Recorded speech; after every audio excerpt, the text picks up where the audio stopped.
Yo. Once again, we're back. This is Widgets and Messengers podcast. Of course, I'm Moe. I'm Mike.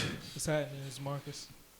And of course, it's Do Work Media Sunday. So my dog Drew Money in attendance on the boards. How y'all feeling? We good, man. We got Hennessy in attendance as well. Yes, sir. Yes, sir, Ski. How y'all niggas feeling today, man? Feeling good, man. Feeling good. How y'all doing? Good, man. We in here cooling it, man. Had a good week this week. You had a good week? Good weekend going so far. Even though Celtics lost last night. Yeah, my Bulls got hit with the Dame time. The Dame time decision? Yeah. Respect. You got to respect that. You got to respect that. Great. I don't know how the fuck we didn't win that jump ball, but it is what it is. Shout out to Dame Lillard for that. When Dame hit a shot like that. Because Zach LaVine hit a big shot right before that, and I was just like, this shit should be over, but it wasn't. When Dame hit a shot like that over a 7-footer, you got to respect it. Yeah. And it was a step back. Yeah, and it was a step back. Ain't much Laurie could have did about that, so. Yeah, I can't even throw Laurie under the bus for that. But yeah, man, I had a good week, man. What about yourself? I had a good week, man. Everything was cool. Just chilling. All right, that's what's up, man. Niggas staying warm out here? Yeah. Got to, man. What's that, big snowstorm? Yeah, 66. Oh, you're 66? I was driving, and I saw, you know how they have, like, the little sign, and they might have, like, the time and the weather. Yeah. The ticker. I saw that shit said 73. I don't know if that was true or not. 73? Yeah. It feel about 66 outside. It's windy as fuck, too. Outside feel good. Yeah. That wind feel good, bro. I was contemplating wearing a short sleeve shirt. I was contemplating it. I know my man stepped out and rocked a short sleeve, but I was contemplating. But I also thought, like, man, that shit might fuck around and just get windy out the it was windy. Yeah, it's windy. It flew that fucking door open when I came up here, too. I started my first therapy session last week, man. That's what's up. Yeah.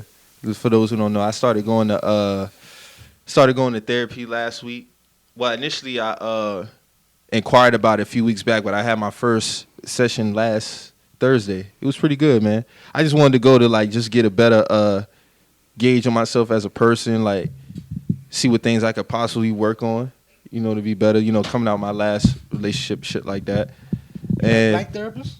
Yeah, I actually wanted a black woman. She's a black woman, so yeah, it was a real good first session. I think she was surprised about like how open I was in terms of like, just telling everything and, how I came up, things I did, just the accountability aspect, stuff like that. So I think it was real good, man. It was real good. I think she was good too in terms of like getting a gauge on who I was just based off of what I was telling her and shit like that. So I'm looking forward to it. I think I get about like 5 or 6 more sessions. So, and if I need anything more after that, I'll make that decision. That's myself, what's up, but bro. yeah. Y'all think black men should get into therapy more? Hell yeah. Hell yeah. I was talking to my people about that shit. Like I think I'm thinking about going. I did therapy a couple years ago. Oh, okay, that's what's up. I had a black woman as my therapist too. She was cool. She was real good. What was the best thing you got from that experience? Just getting a better, like how you, like what you going for, like getting a better gauge of yourself, like just getting an overall better handle on my situation, or, controlling my emotions and my feelings and shit like that, not suppressing them so much. You know what I'm saying? Because, coming up, like, especially like how a lot of us, like, black men come up, like, we taught to, shield, like, you know what I'm saying? Like, it's not really much, it's not really nobody there to really, really take on, your baggage and shit like that. So, to get with somebody who wanna, hear what you gotta say about, your upbringing and what you're going through, it's relaxing.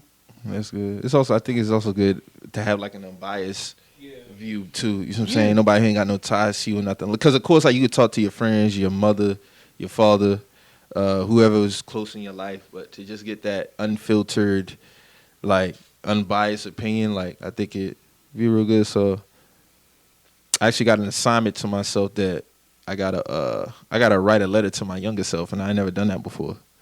So I gotta work on that. See how I'm gonna start that out. Salute yourself, man. Let's go, man. I appreciate that, man. Yeah, man. Big up. A lot of niggas fighting that decision to go to therapy. So. Yeah, and they sometimes they downplay it, Yeah, but that's big that you took that step and you want to see that growth within yourself. So, hats off to you, bro. Yeah, man, appreciate that, man. I think if more of us, especially black men, we get into that, because a lot of us don't like to have that mirror put up to us, like to really see like who we are, and like I know of some, based off of like relationships that I have and friends that I have, like. That was this, like, some of them, that was their issue, you know what I'm saying? Like, they really didn't want to take the time to make themselves better, or they didn't want to have that mirror put up to them, so they just, like, kind of put it off and just say, you know what, fuck it, I'm going to just wing this shit. But it's not a bad thing at all, man. It's not. It's not, but I know a lot of people have that issue because they don't want to be exposed. They don't want to be vulnerable, basically. Mm-hmm.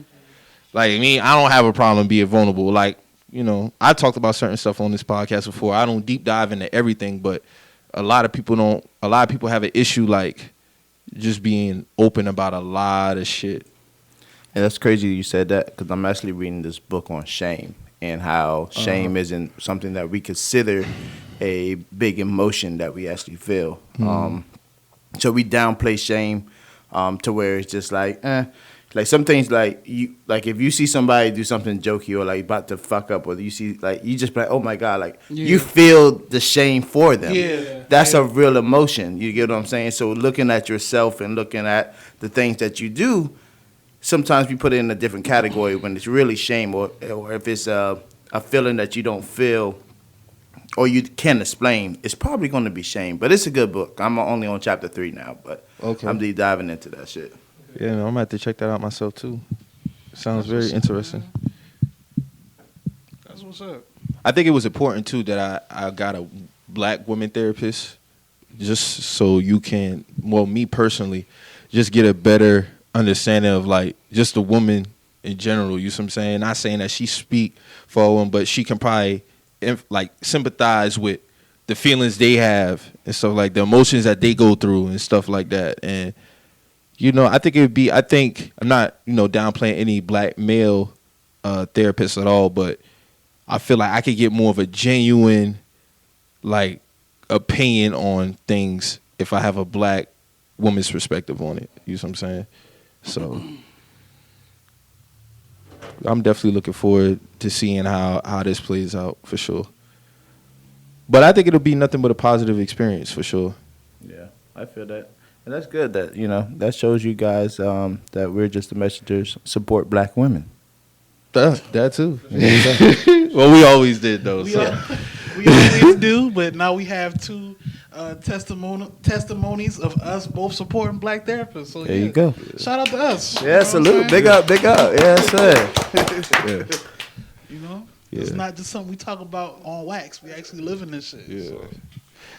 And just it's like, I think it's important too, also, to, like, if you're black, I think it's important that you do get with a black therapist. Like, nothing against no white therapist, but there's just, like, I don't feel like they could relate at all about the shit that we go through.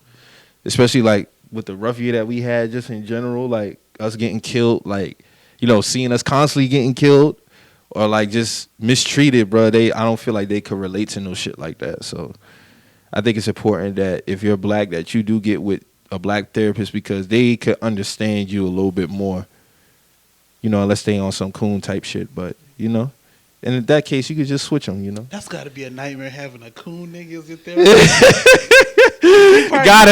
You probably tell him some real shit, and he probably be like, well, I don't think there's police brutality. All right, what? Hold on. Paying for this shit. I gotta make a switch. This, you know what? I'm not. Yeah, we're gonna cancel this right now. We're gonna pull a plug on this session right now. But, like, nigga, what? This nigga's bugging. You don't believe in police brutality, but like, nigga, we see a lot of that bullshit going on. But speaking of black women, man, unfortunately, man, we had a black woman who was, like, brutally beaten by her significant other, Chad Wheeler, who's a football player for the Seattle Seahawks. Well, former football player. He's no longer a football team member, but I'm just disappointed in the media coverage that it's got, because, we seen throughout history, like, with Adrian Peterson with his son, Ray Rice and his wife, Chad Johnson, like, it was full blast, 24, countless others. just repetitive and continuous coverage of those situations. We even seen protests for Ray Rice outside Baltimore Ravens Stadium, and it's just like Correct. I don't understand it. Like the lack of media coverage on it. I'm talking even more outside of just NFL Live. I want to see it on CNN the same way they was on CNN. Chad Johnson had a whole hour conversation on First Take after his situation, like later that December 2012 after he got cut. You see what I'm saying? Mm-hmm. Like, but He with still had Chad to Wheeler, explain it's himself, like what he's getting, even a statement from the Seahawks, like it just kind of seemed coddled in a sense. yeah. Y'all wanted him. I don't remember Ray Rice getting a statement saying that we hope he gets help. Chad Johnson, hope he gets help. Minnesota Vikings with Adrian Peterson, hope he get help. The language always different when it's a black athlete as opposed to a white athlete. Even like how you say the media covers, because you know, like you say, like when Ray Rice shit happened, that shit was all over ESPN. That shit was all over. You know, the Fox Sports Network. Everywhere, it was everywhere. Everywhere, you know what I'm saying? everywhere. But, you know, when this shit happened, the Bleacher Report, they only put it on the app, and they slick for that because they have no problem reporting. They'll run anything on They'll Twitter. run anything on Twitter, like, you know, especially if it involves black culture. Like they'll always have some spin on black people shit or you know anything. But when this black woman was beaten up by her white boyfriend, all of a sudden You just gonna put it on the app. You just gonna put it on the app. You know what I'm saying? Like even ESPN, like all day, like after the shit happened, they reporting on everything else but this. This would be top news. This is breaking news. You know what I'm saying? And then it's like, you know, when it did come out, when I think the Seahawks was talking about, you know, we hope he get the help he needs and all the other shit, but you know, You could have left that out. A black athlete don't get that type of leeway to get the help that he needs. You know what I'm saying? Like It is who he is. It is who he is. You know what I'm saying? Especially if he hasn't even had a day in court yet. Like that's just him off top. Man, based off that story, he is who he is. Like you was still eating dinner while she was unconscious. Then they, you know, Like that's some psychopathic. That's some psychopathic they type put shit. the whole like, you know, like it was immediately placed that he just, you know, bipolar. You know what I'm saying? And it's like, you know, if he got mental issues, okay, but he still needs to be responsible. You know. Aaron Hernandez didn't get that pass. You know what I'm saying? Like it's just crazy. Like the cards, I don't want to hear no CTE or none of that. People get thrown. Like it's a glaring difference, bro. Like and it's just irresponsible on the media, man. I just like, think the NFL in general just got like a domestic violence issue, like in general. yeah, they do, but it's also the media and how they also and they also cover it. you know Of course, because of course they're gonna cover like we was talking about the black athletes different than the white athletes. I mean, there was dog who fucking admitted to beating his wife, the kicker for the Giants. Yeah, and then he ended up. He got a book deal. Yeah, and then he got a fucking book deal. And I think he also got another job. He got another job, yeah. So it's like They almost They didn't got even safety suspend nets, it. like- for real, dog. You know what I'm saying? They even almost suspended this man for that shit, bro. It was kind of like pulling teeth. Yeah. Even with the Chad Wheeler situation, he should have been dropped immediately. We should even have been forced. You shouldn't have to have like people It's like- in black it's like media they forcing handle y'all first. to bring a light to this shit. You know Yeah. what I'm saying? It shouldn't have never had got to that The point. only people that I seen speaking on it, I saw Ryan Clark say something. I saw Taylor Rooks say something. And old boy who got Emmanuel the show, Acho that's the dog who got the show with Marcellus? Marcellus. Okay, yeah. he said something too. Them the only three people in sports media that I saw saying something on this shit. That's wild. And you That's don't have wild, they don't man. have no problem spinning no other story. Any You know what other. I'm saying? Like even with the Cam Newton shit, like with the white reporter girl, you know what I'm saying? When he made those comments, they turned that shit into an all week thing. An all week thing, bro. This man lost endorsements behind that shit now, They shamed him. all because he said, "Oh, it's funny to hear women talk about routes." Yeah. Okay, get it out of pocket, but y'all blew that shit up. That was a continuous story. You know what I'm saying? This right here, like those pictures were hurtful to see, dog. Let's not forget. She didn't even look like her regular self. Let's not forget Big Ben is still playing in the NFL. Oh, That yeah. too? yes. Like, This man, what he done had like a 17-year career now? come on, man. Like Yeah. this nigga should have been. He didn't in even get a there full year suspension off that. at all. He got like 6 games, right? Come on, man. Slap mean, on the wrist. It was like what 2 or 3 accusations on that boy? Yeah, man. Yeah. No back to back, like no type of punishment, You know no what type I'm saying? of. Like- Oh no, these were confirmed now, but they dressed it up as basically like he paid them off type shit. Oh, he's paid them off. of course he paid them off, but it happened. Like, Yeah, and it the happened. media just left it alone. Yeah. Like they didn't, not a whole week, not a whole 2 He weeks. got like that was like 2010. He got Yeah. like 6 games behind that. Come on, bro. That's just nasty, bro. It's a nasty business when it comes to black folks. Like, I mean, even if the reasoning is justifiable, which is 9 times it's not, but it's still like if it's a black man in the situation, it's going to get spun. Then you got With way less. Yeah, man. Because you got Des Bryant. He spoke up. He was like, I would love to see this dude face to face or whatever, so he can be reminded of what a real black man is. You know what I'm saying? Mm-hmm. So you got people talking about, is this about protecting black women or tit for tat with white men? What the fuck kind of question is that? What does 6 for tat for white men mean? Is this going tit for tat with black men, or is this about protecting black women? What do that even mean? That man wanted to see him because he put his hands Because on a black he put woman. his It's that hands on a simple. It's that black simple. woman. It's that simple. It's Yeah. nothing. Like nobody, who the fuck going tit for tat with white men? This is about That's goofy. protecting our own. Like, Come what- on now. Like, what is this about? Like, you know what And I'm it saying? goes back to that This is short- a black woman asking this question now. And the You know what shorties I'm that saying? got beat up in the bodega. You see how the community came and rallied Yeah. behind her? Yeah, Like, come we on get now. a chance. I was gonna bring that up too. Like, look, we got to talk about that too. Like, just even that video was tough to watch. That was some sick shit, man. Come on, Like, man. niggas got to be put down for shit like that. That's the backing behind a black woman is what you should be looking at versus it just for real or not. Like, no, nigga, you see me standing here, Yeah. right? You like see they me, bit this girl damn piece of her skin yeah, off her eyebrow. Man, Like- that shit was sick, man. Niggas got to go under, man. That's all I got to say about that.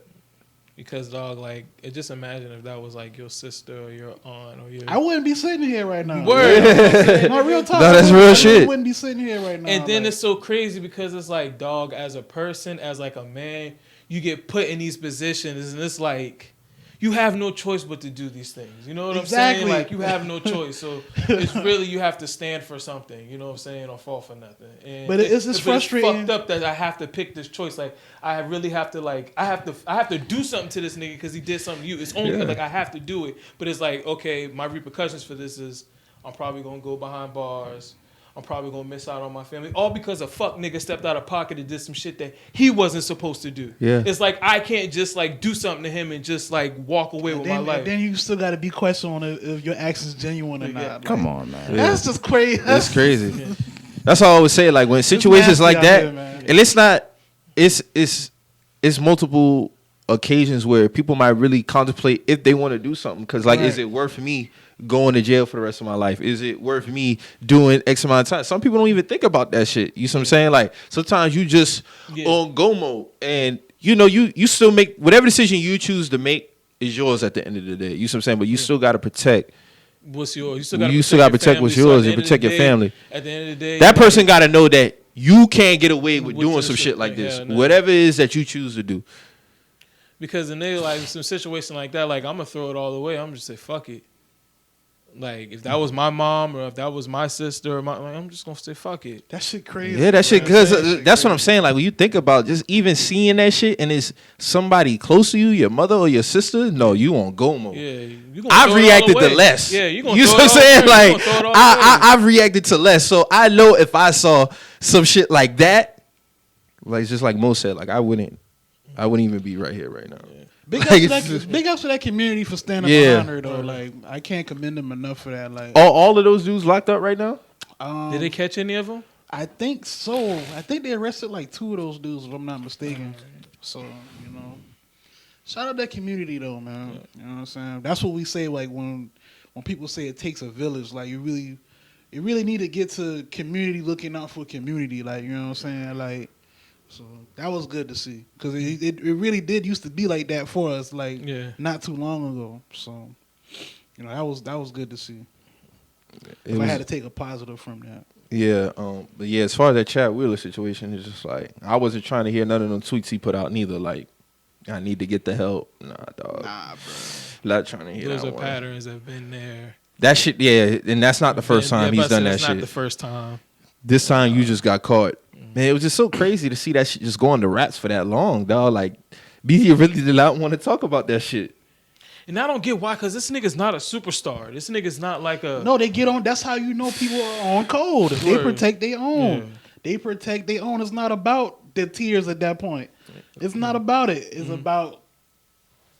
Yeah. This man damn That's sure what it ain't on is. Ben Roethlisberger level, and it still took them to get to this point to be like, okay, yeah, we're gonna release him, and I really hope when he retires, they come for this nigga. Like I really hope they hit this nigga like OJ. Like Ain't gonna happen. yeah, man. I just think like hell no, it's not gonna happen. I know it's not, but I just hope it does. I Like, remind Steelers fans that I know about this all the time. Yeah. It's like you can't, like as a Steelers, I tell them as a Steelers fan, you can't really even talk to me. Like, Yeah. you know what I'm saying? You're rooting for a rapist. Come on so it's now. like Every facts. Sunday. I tell every Steelers fan that. Yeah. Like, you know what I'm saying? So, and that's how I feel about Saints fans too. Like they were like, man, I'm mad Drew Brees so lost. he's, like, he's a racist too. yeah, bro, like, you know what I'm saying? nigga, Like, we were thrilled. The black community was hey, thrilled. Drew, that game, dog. We was watching that game cracking up. For real, dog. Drew Brees went on like a sucker his last game, and that shit was primetime television. Like, I love like, it. That felt so good seeing them black people snatch them interceptions. You know it's real like full circle with your racism when you throw a pick to a nigga in some Jordan 1s. Thank you. That's when you know. That's when you know. Yeah, that's energy circling That's back the energy around. circling back around. Yeah. Like a nigga pick you off in some Jordan 1s and tiptoe on the sideline. Yeah, Oh, That's yeah, it. it's full circle. Like that's full circle racism. Yeah, Like you know what I'm that's it. saying? It's like that warmed my heart. You know what I'm saying? Like so you know if you watching this Drew Brees, you know what I'm saying? That's for you. You know what I'm saying? So you know that was good to see.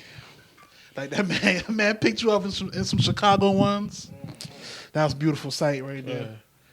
Thinking about getting that shit blown up and hung up in the crib somewhere, like Yeah. you know, just bruh like this, like picking that shit off, like you know, that was nice. Can't throw past 30 yards, bro. Can't throw past 30. You know what I'm saying? Nigga ribs sounding like wind chimes. You know what I'm saying? Like he need to go sit down somewhere, man. Yeah, definitely get his ass up. Get him out outta of here, So man. hopefully, man, this black woman, I want to get her name correct too, because we've only said Chad Wheeler's name, so I want to make sure that I get this young Beautiful black girl too. Just unfortunate, you know. Let me see. And I think she's fairly young too. No, she is young. 'Cause I want to say, was she even older than 25? I'm not sure. But yeah, you Let know. me see it. I can't. It's crazy. I can't find her name. But yeah, I mean, just you know, praise to her, man. I hope she bounced back because I can't seem to find her name right now. But you know, just praise to that black woman, man, and blessings to her. I hope she and hopefully she leaves that situation for good. Like, Yeah. please don't even go back to nothing like that, dog. Like, cut your ties with that all the way. Word. So we had some other crazy shit happen within culture, man. With that T.I. shit, man. What y'all think, man? I mean, with that situation, dog, it's like But let me get people back. So allegedly, T.I. and Tiny have been drugging and raping women, you know, within their, you know, their travels and shit like that. Apparently, a woman has allegedly been recruiting girls for T.I. to get, and there were some DMs sent to her, basically from 19 women, saying that they was drugged, and some of them were raped by T.I. and Tiny. The girl actually said herself that T.I. put a gun to her head. That's how all this shit really started. So, what y'all think, man? Especially after what T.I. said yesterday on his Instagram. He dropped his video. with that situation, it's like, you know, how I'm looking at it, why people I think are jumping so, I guess, so gun-ho to say like, oh, this probably might be true, this probably might be true, is because the things that you've done in the past kind of add up to things that are happening in the future. Right. So the stuff you say about your The daughter, hymen and all that shit. the stuff you say about the threesomes, the shit that people know about, because like I didn't really notice until later on. Like, them boys used to take a lot of like ecstasy and shit like that. PSC and shit. They used to take a lot of drugs. And shit They've like rapped that. about it. If you listen to old PSC, like Yeah, they used to always rap talk about that taking shit. ecstasy. Shit, and shit. Shawnee got caught bringing T.I. drugs in jail before. Yeah, she did. She You know what I'm did. saying? Like, she got caught. I mean, like, That's what I'm saying. So it's like the kind of things that, you know, see in the past and what people have been saying, you know, I'll just be there, read the comments, and then you'll always see one of the comments be like, oh, this is not new. right. We've been new about this. And He said in his Instagram video, he was just like, you know, I ain't bring nobody in my bedroom, but what me and my wife do, we do, and we get consent Right. with what we do. And then another thing that I'm looking at it is most of the women who were saying it, who were making these allegations, these were women who were strippers or women who were escorts. So these might not be women who exactly want to just put everything on the front line and just say, Right. hey, especially if you're an escort and you work in that type of life. Like, you don't want to just put your business out there, your information out there, you know, what you do. You don't know if people know what you do and things like that. So these are normally people who wouldn't really normally run to the police because what they're doing is probably illegal in the first place. So it could and so when you think of that and you think of all the other things that have happened, somebody could very well look at that and be like, you know, this is, you know, for me, I know like we've seen shit like this go on in the music industry in Hollywood, so it's not far fetched. Am I saying it's true or not? I don't know, because you know everything is just alleged. So, but for somebody to look at that situation and look at all the things that have happened before and piecing them together, and then especially what Shakana said, because if y'all saw Shakana's video, the first video, she said, yeah, the girl used to go recruit for Tiny and T.I., and then she turned around on the other video and said she didn't know the girl. So that's like, That's what I'm saying. It's like It's a bunch of shit. It's too much. It's too much. And it's like with situations like this, you slippery can't slope, play man. around with shit like With that. No, that, exactly. You know what I'm saying? This ain't nothing that you want to speak out on and then recant statements. Like, this ain't nothing to be straddling the fence on. Like, you know what I'm saying? It's like It's either all go or shut the fuck up. Go or shut up. And I also feel like this, like when people make like blanket statements about, like, say like somebody will be like, well, y'all hang with people who rape people every day. Well, shit, what you need to do is tell us exactly who the fuck you talking about. You know what I'm saying? Don't come out the gates with Don't no come shit out like the that. gate with no. Because I don't want to be associated with no nigga like that. Tell us who it is, so we disassociate ourselves.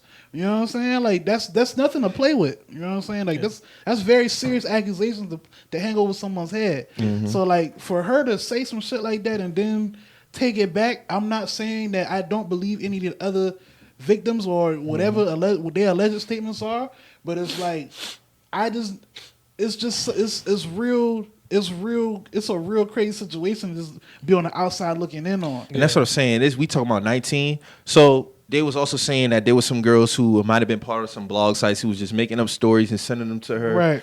and shit like that. But okay, not only is it fucked up, like Mo said, because that take away from somebody who really might have had some shit happen to them. It really do. You see what I'm saying? Like, you cannot play around, with shit like that, man. Like that shit ain't nothing to play with, like at all. Like, and after watching T.I. video, it sound like somebody, in my opinion, who not guilty of that shit. You see what I'm saying? like a nigga. But I still don't know at the end. Exactly. Yeah, like, you still to don't me, know. Like, to me personally, a nigga who guilty not about to do no video like that. Bro. 8 minutes. And he basically saying, like, if you really read the lines, he's saying like, yo, like me and Tiny do other shit in our bedroom in our intimate life, but you know we get consent. You know what I'm saying? A nigga not about to come out and say no shit like that, especially if he know he got dirt on him. And you know that's just my opinion. Because that's incriminating. If I'm wrong, I have no problem walking that back down. Yeah. If some shit come out later. But yeah, for sure. For me personally, I don't see a nigga taking the time out,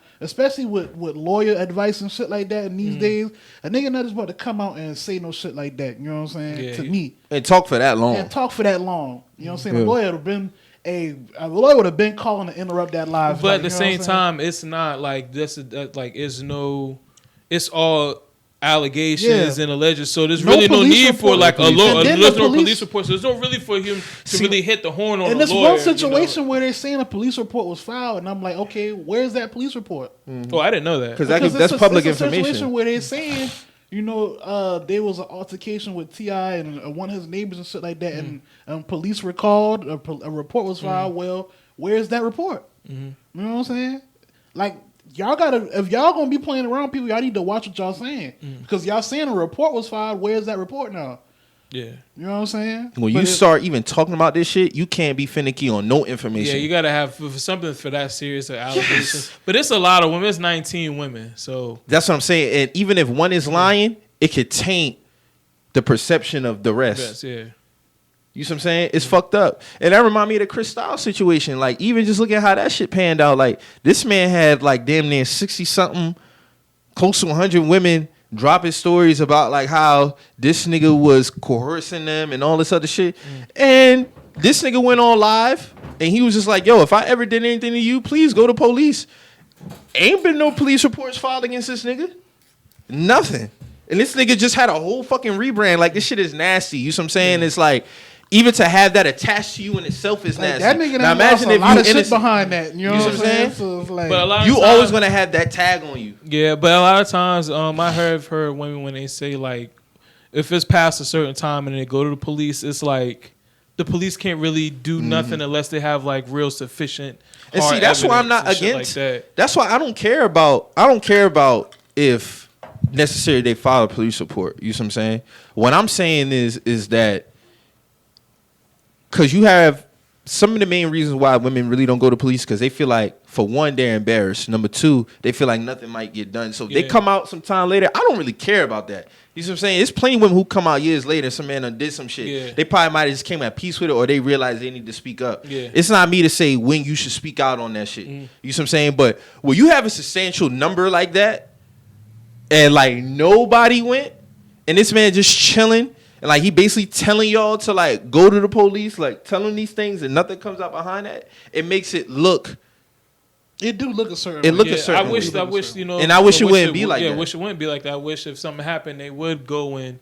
But when it comes to those type of like cases, I've like from what I've seen, like unless it's like real hard, sufficient evidence. Oh, niggas getting off. Niggas really get off, and it's fucked up. It's fucked up. You know what I'm saying? It's a fucked up thing. That's what I say. It's not something that you should play around with.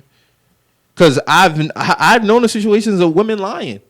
You see what I'm saying? And I know situations where women not lying and a nigga get off. You see what I'm saying? So it's a very slippery slope, man. It's not something that you should play around with. Like, so I'm interested to see how this shit come out. Like, I don't know if T.I. is looking to press any charges as far as like defamation or anything like that. But this seems to be like a woman they've had issues with in the past. You see what I'm saying? So yeah. But I don't know. Another thing of you got a woman who's from your past, an issue in the past, and I it could cut be a that thing. shit off. It could have been a thing of she is being very nasty, very spiteful, or it could be a situation where she really might know something. Like it's like that's the whole. That's thing. what I'm saying. Like, and if she being spiteful, bro, I would have took her to the fullest extent, bro. Yeah, you definitely. It would have been no definitely took her hesitation to the on my fullest part. Extent So I'm interested to see how them two even handle it. Because if you continue to fuck with this woman or she don't really have nothing on her, then it's like, okay, like it go back to what you say. She might either just be spiteful or she really might know some shit. Yeah. But man, just I hope it's not true. I hope T.I. wouldn't move like this. He would have no reason to. He wouldn't have. I hope he wouldn't move like saying? this, dog. You know what I'm saying? But I mean, you T.I. at the end of the day, you don't have no reason to take nothing. shit, You know what I'm man, saying? the same thing we thought about R. Kelly too. Like, Yeah, it should right. just be so crazy because it's like, dog. Niggas like, be out here I taking would not Dan Sharper too. I wouldn't, nigga. Why? You're rich. You're famous. You have like the power shit. Just be on some more other shit, man. I think that's what it be, a sense of power for them It's a niggas, power man. trip for a lot It's a of power niggas. trip. Like I don't understand it, to be honest. Like Yeah, that shit crazy. even when I heard about that Darren Sharper shit, I was like You're shocked in like the- a you're in motherfucker. the NFL, bro. You're in the NFL, dog. If he was drugging and taking it, you see what I'm saying? Like, That's some monster type Shit. shit. Yeah. Like, that ain't even. and we talking about multiple states. Yeah, he was That's sick. he was state to state with that That's shit. That sick. shit, man. That's nasty. He deserved to be where the hell he at right now. Facts. Like, so I don't know, man. With this T.I. shit, it's just like, hey, you really got to take everything that you get from this shit with a grain of salt. You know what I'm saying? You can't really jump out the window on anything really until it's like some substantial shit. Yeah. Because a lot of people jump out the window and they be like, oh, we're going to cancel him, or, this, that, and the third, or... And rightfully so, a lot of people emotions get tied up in this shit. That's not for me to speak on. But sometimes you got to learn to separate the emotions aspect to it when it comes to something like this, because it is a serious matter. So what if it comes out that this man didn't do it? See, nah, man. Like, even in that case, fucked up. you'll still have a stain on you. Yeah. For even with that, like, I would never want to have no stain, even if I was innocent. I don't even want that shit attached. You gotta to think a lot of people, you know. I think like a reason why a lot of people like hopped on this shit so much is because T.I.'s track record. Yeah, that's what I'm saying. Like with his daughter. Done in the With past. the shit with his daughter. come You up. know, so he already had like, you know, he done got caught in jail trying to get the same type of drugs that they talking about in these allegations. You know, whether they real or not. So and he got bagged with they got bagged with ecstasy when it was in L.A. when he first got out. Yeah. So like, you know, it's definitely not a coincidence. Like given his past. And that's why I feel like, you know, people so like, well, shit, he did that shit. You know what I'm saying? Like, it ain't really, you know. So but all it takes is one person, though. I get both sides. Yeah. But what my thing is like the whole like, you know, like go back to what Shakana was doing. Like you really can't do no shit like that with these type of situations, bro. Like running your mouth. It ain't no pump faking with this type shit. Like, and then you want to come back crying. Like, stop. Nah, man. Like that's not. Stop. Just stop. Like, no, like, you don't get to do shit like that and then look for sympathy after you done ran your mouth when nobody even asked for your opinion on that shit. You the one who incriminated your friends, to be honest with you. Now, like I said, now you see what I'm saying? Shit really happened now. All the signs is right there, and then the shit he did in the past is right there. You know, so now people gonna be like, "Oh, this shit been going on. The red flags been here." So that's how I can see it from somebody looking at the point of view if he did that shit, you know. But like I said, all this shit is alleged, and you know, hopefully T.I. ain't moving like that. You know? Yeah, man. Hopefully, man. Like I just don't. I don't. Yeah.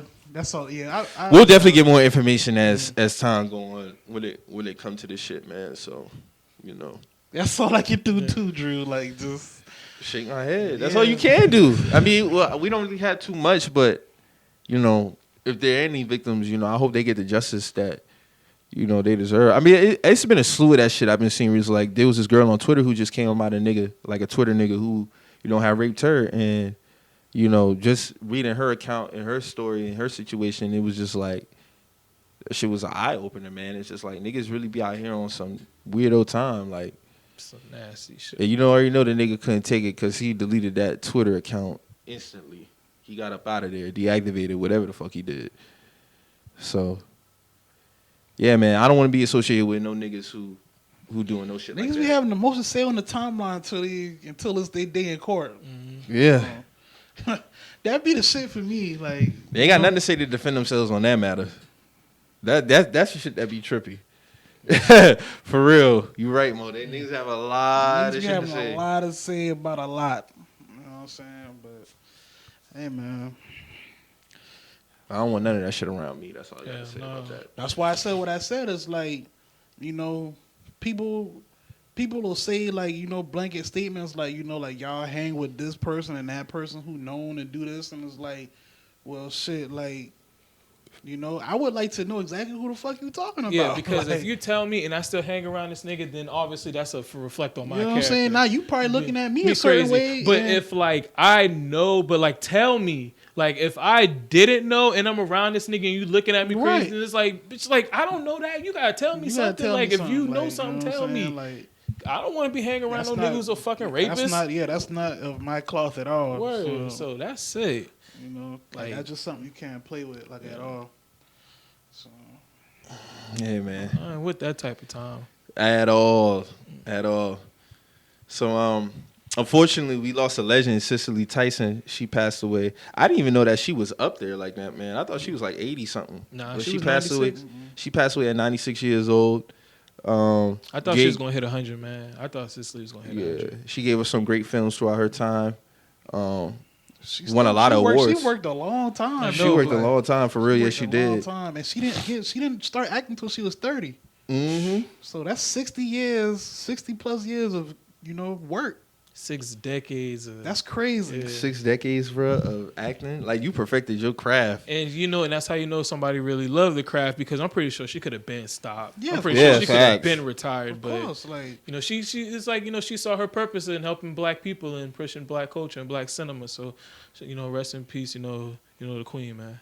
like when shit like this happen, is like, I get it. Some people might feel sad about it, but it's like, I just wish her, a peaceful transition, man. Like, she lived a great life. Like, you know what I'm saying? It's like, this wasn't tragic to me. Like, you know what I'm saying? It's like, she lived a purposeful life. You know what I'm saying? Like, much props to her. You know what I'm saying? It's, like Marcus said, like, she did a lot for black cinema.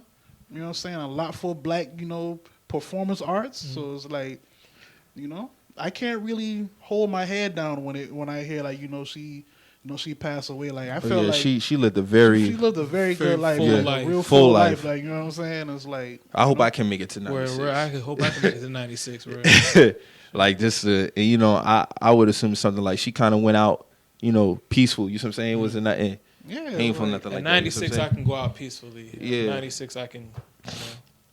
It's different from like Chadwick Boseman.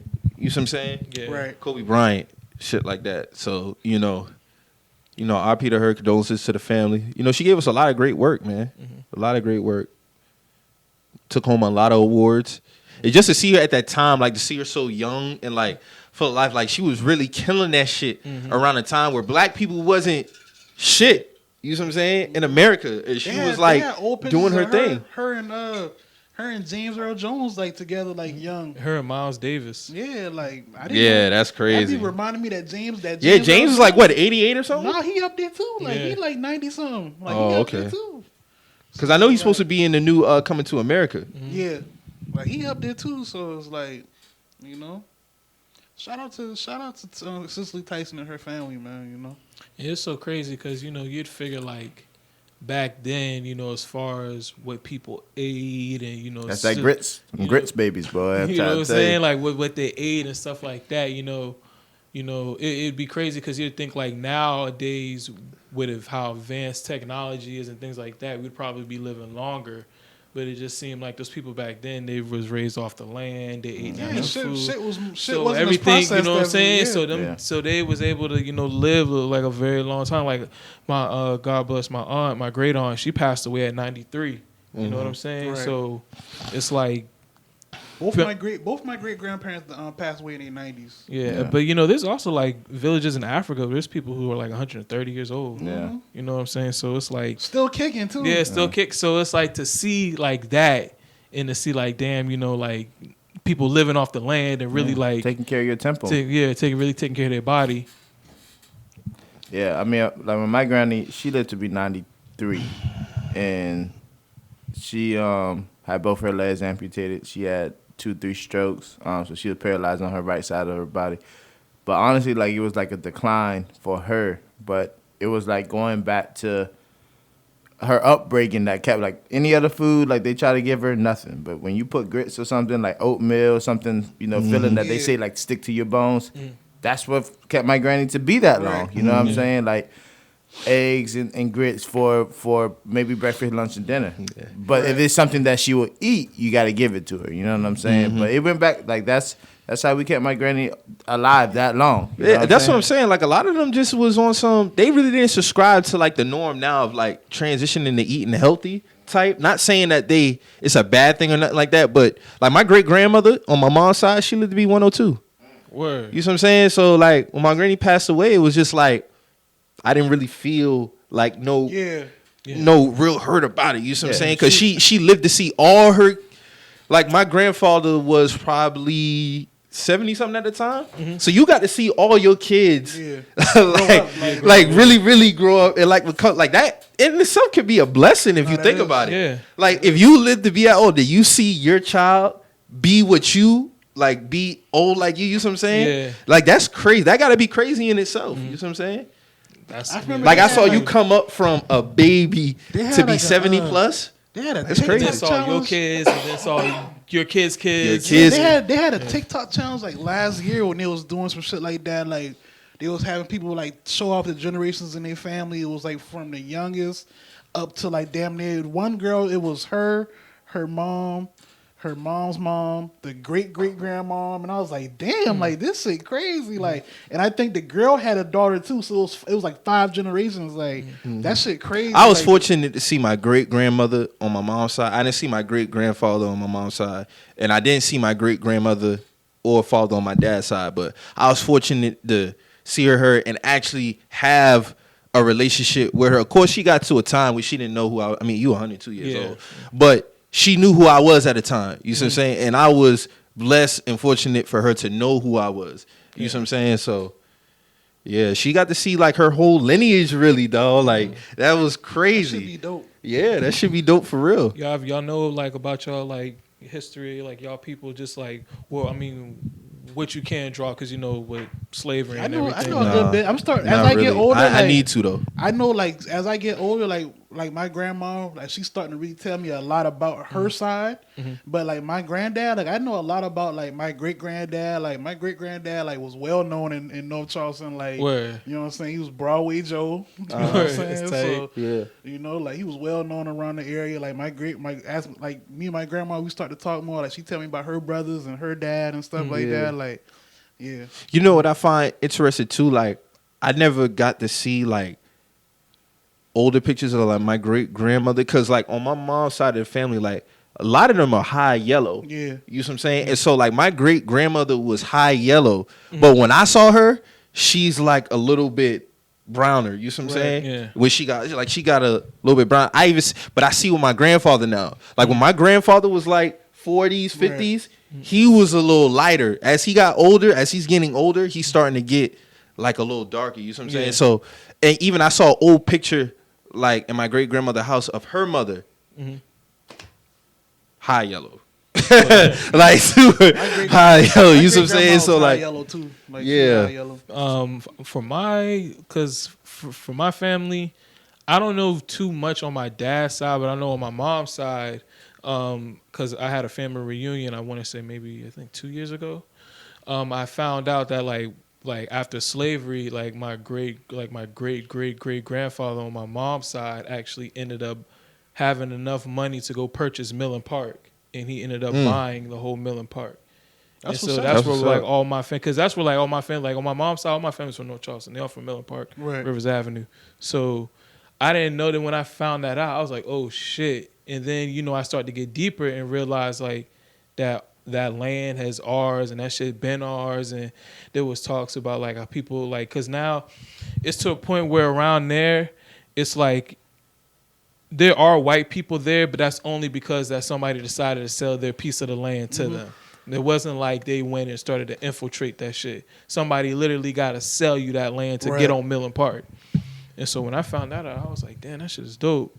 You know what I'm saying? And then, but as far as like on my dad's side, I really don't know really. I too keep much. putting it off, but I'm gonna really get in like do a deep dive one day for sure. Yeah, I'm Me trying too. to go. I think further it's back. important too though. It I think is, it's a good man. thing to It's do, kind of in like especially when with I- black people. When I like talk to my people about like the past generations that get to like their parents and might be like their grandparents and that be it, but like they know it's just like, you know, you got to kind of get that out of them. You know what I'm saying? But you know, I'm getting the progress that I'm making so far. I like it. So And for me, it's a little bit of closure because I don't like my mom's mom passed away. My mom was 2, so I never met my grandmother on my mom's side. And on my dad's side, my dad's mom passed away when he was 18, and his dad passed away when he was around like maybe 30. I met him only one time, so I really don't. And my great grandmother on my mom's side, I met her. But she passed away when I was about like maybe 6th grade, 7th grade. And the only person I have now is my grandfather on my mama's side. And he's around like 78. right. Yeah, it's around So, where you my know, grandfather had too. So I'm starting to talk to him a little bit more and trying to get where we come from and things like that. Yeah. So my grandfather don't have a problem telling me because me and him got a close relationship. So he'll drop any information if I ask. Yeah. You know what I'm saying? Like he know it all. So especially when it comes to like the family roots, but like even just go further than that. Because of course he don't know his great grandfather, his great grandmother like that. Yeah. You know what I'm saying? He never got to see them. So it just be interesting to just go back and then Because you gotta think, we probably like what generation removed from slaves? Probably the. Because I gotta think. So my grandparents weren't. My great grandparents weren't. So probably great greats. So that's probably like what, 4 or 5 generations? 4 generations. Yeah. That shit's not. That's really long, not it was that too long really ago. not No, it's not. That's what I'm saying. All, 4th generation removed from slavery is not really that long. So that means my great grandmother's parents most likely were slaves. Yep. Because she was born 1912. My great grandmother. Damn. Okay, 1912. Yeah, that's like that would technically be like that'd be first generation. Mm-hmm. Damn, yeah, damn. Now I think that because I said damn, because I'm like damn, 1912. That ain't that long, bro. That's really that's I mean, like Cicely Tyson was really born 1927. That's why it really hit me. I was like, damn, bro, that's 1927. really not that long. Yeah. Damn. Yeah. But shit, I know you could look at census because my girl, she does this a lot where like going back to her family roots and shit.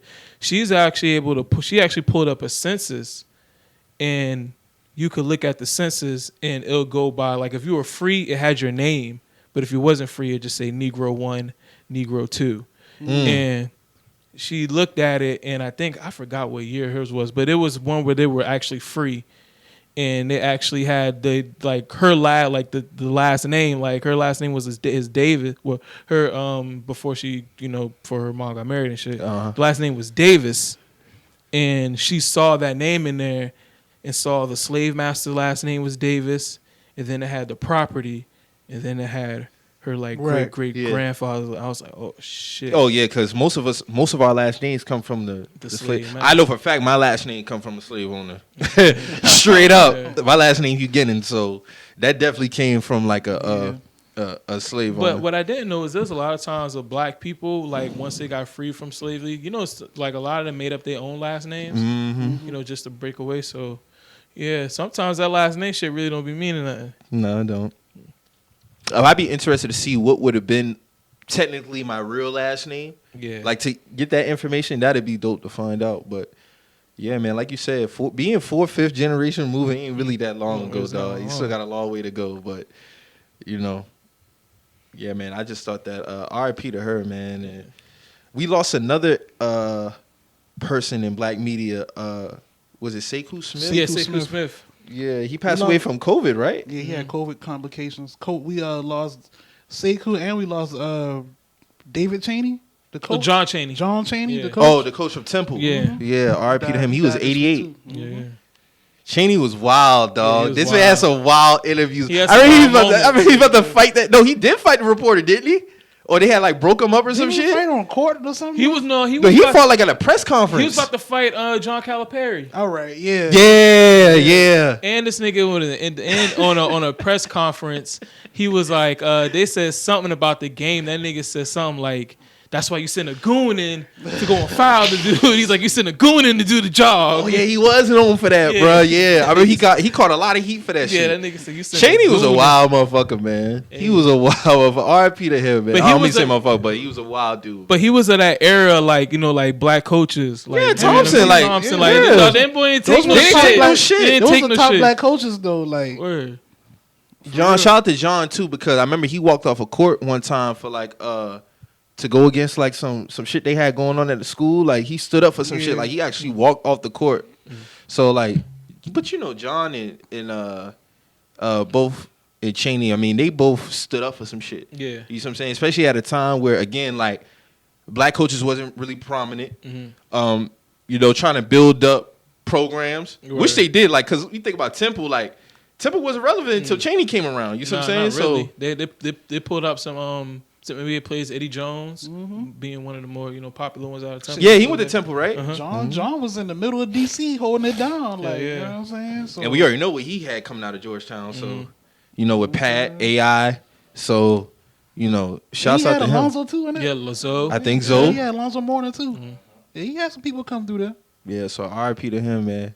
He took a chance on AI too, though. He wouldn't. I don't even think he recruited AI. His mom, AI mom, wouldn't talk to John. He had a lot of shit on him too. He had a lot of shit on him. So after the whole the bowling alley, situation, a lot of teams didn't want to take a chance on him. So at the end of the day, it's like for him to even go out on that limb for him, it was major. Like if you don't like take my child, like I feel like he gonna die in Virginia. Like you know what I'm saying? Like so he got him where he was supposed to be, man.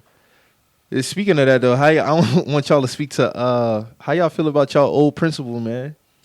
I'm gonna just sit back and enjoy this one, man.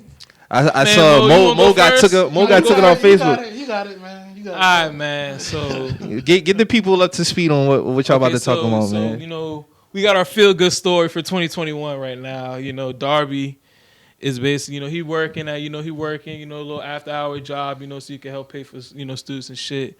That's all cool and all, it's cool that you that's cool and all, but my nigga, where was that energy between 2006 and 2010 for me? No, it was 2000. You can say 2004 and 2007 for the dog. Oh, for the dog. Okay. So it's like it's cool that you care about black kids now, but what about them years we was throwing niggas under the bus for the getting white niggas man? Getting niggas kicked out of Ford, falsifying stories.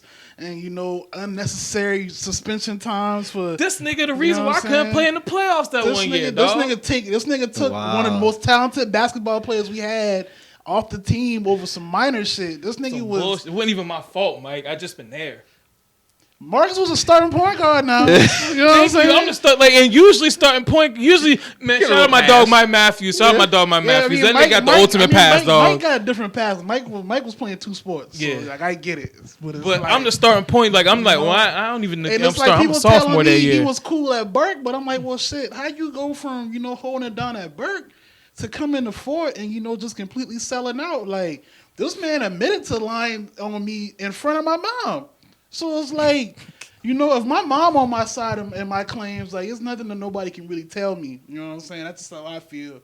Me and my mom fight the world for me, and I'll do the same for her. So, if my mom telling me, like, yo, like, this nigga's not, like... It's not right. So how come, I get it, though. People need a feel-good story. I need part of that 50K, though. Real talk. So what exactly how did he get 50K? I saw something about like he was doing something at Walmart or something like that. They started running a story about how he was working a graveyard shift job to help people who were falling behind on bills. That's cool. You know what I'm saying? Nothing wrong with that. So I guess, it started catching wheels. You know how shit work, man. He got on Good Morning America. Yeah, Walmart presented him with a $50,000 check, for his efforts and shit like that. That's cool.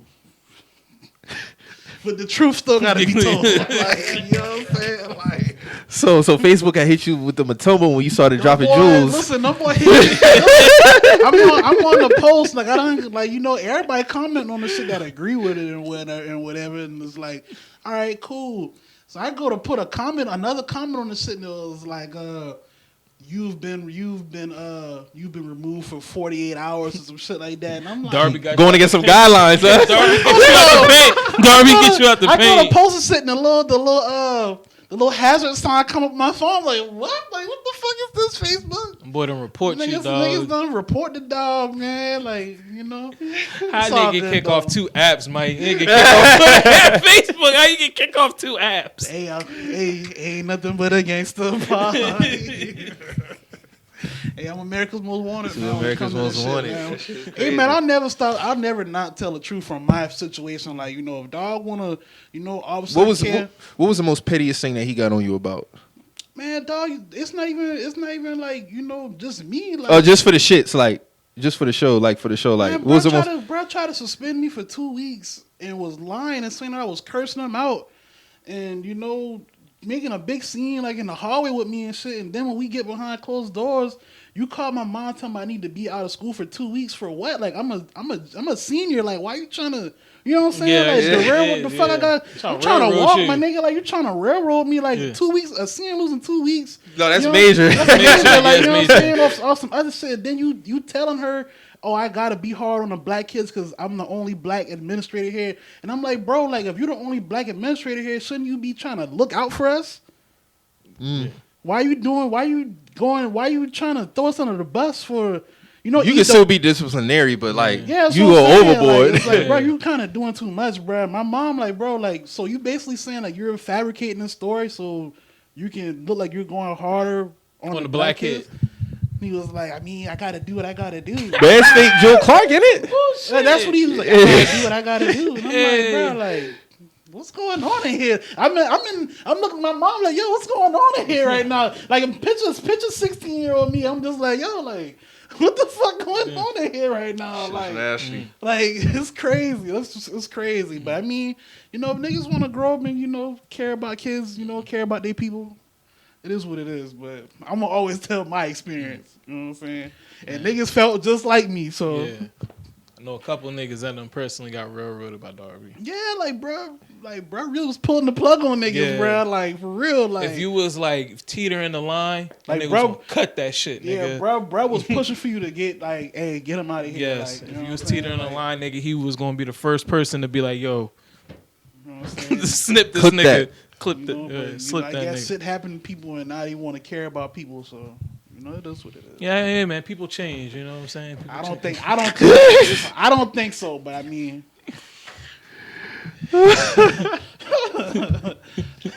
Where Walmart for me? I need some payment too. my reimbursement. Well, we already know when it comes to corporations and the government, you know, they finicky when it comes to This cutting why some niggas checks. steal from Walmart now. Like, you know what I'm saying? That's why Walmart got $1 billion in theft a year. That's They crazy, see what bro. the fuckery. Hey, Like, shout out to that Walmart in Sumter. Boy, y'all niggas had let us eat. That when we nigga had- said, boy. Y'all niggas let us eat, boy. How many times I done came in there and stole me something? Stole me a nice pair of headphones. You know what I'm saying? Stole I'm me. guessing the statutes of limitations up for you to. Man, them shits was never there for me. Oh, okay. All right. Nigga, how I look like having a statue of well, Wally, nigga, there is no statute of Hey. limitations. Honestly, there's no rules in Wally. Real It's talk. it's really not. You really get it how you live in It's Wally if you not. I really done want to seen be some shit technical go down with to it. Walmart, like honestly, but you right. I done seen niggas literally like load up their whole fucking pockets just with shit. I don't see niggas just straight walk out with like TVs, like put them shit in the cart Man, and just the walk wildest out. shit I seen is a nigga walk out with her of a nigga walking out with like a 62-inch and the nigga had an old receipt and just like Them boy just on through, bruh. Wow. This was on Walmart on Rivers. Wow. hey man. Wow.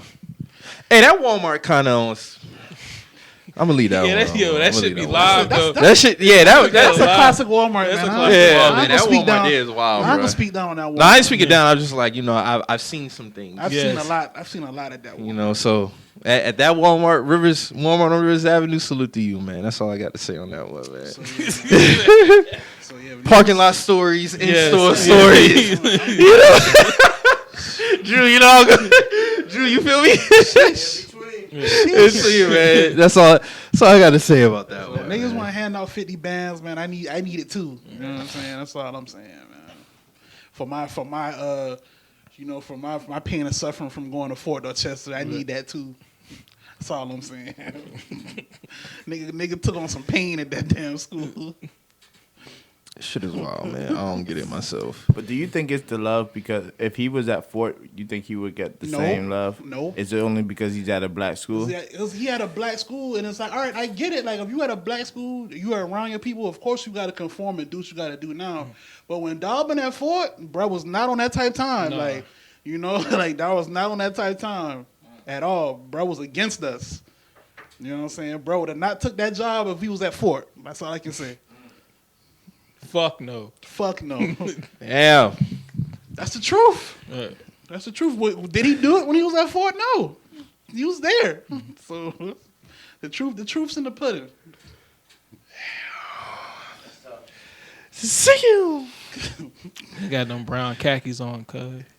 Dog used to kick dust with them Bro brown used to khakis. kick dust, bro, with them Dr. Scholl shoes. Yes. Bro was a menace. No, real talk, bro. Dog used to roam the hallways, fam. Young man. Yes. Young man. Especially if there was a sweep. Young man. Young man. Hold on now. Young man now. You hear that bitch from another block in the school. You like, oh, I got a dip, bro. That nigga coming. you be at your little spare locker. Yeah. Get your little. Oh, you hear that young man ringing? Oh, it's time to go. Like, Young I don't man. even want to make eye contact with this nigga. I gotta go. Like, Oh, I'm out, man. That's crazy. Bro was with the shits. For real. Yeah, that's crazy. So, Mike, I'm glad that nigga wasn't that stall, bro. That nigga would have been. it would have been worse. He would have been cutting the rug on y'all niggas. It would have been worse. It would have been worse at stall. Half of your graduating class wouldn't have been there. It would have been gone, bro. And if you on some shit like He that, damn near shrank. He shrank some of our graduating class. Like real talk. Like Yeah, I like when he was around with like your era, my brother era. Like he was doing damage, dog. He been shrinking the black kids who coming out in Yeah. classes, bro. He like, was doing really damage. was, bro. Like really that's was. crazy. That's crazy. So how y'all feel about the silhouette challenge, man? What y'all thinking? I've seen some. Is this the new best challenge of all time? Is it Trump and the Busted challenge? I know we talked about that a few weeks back. I seen some things with the silhouette challenge, man. I ain't even gonna lie to you, man. Seth obviously agreeing with you, with your boy, but I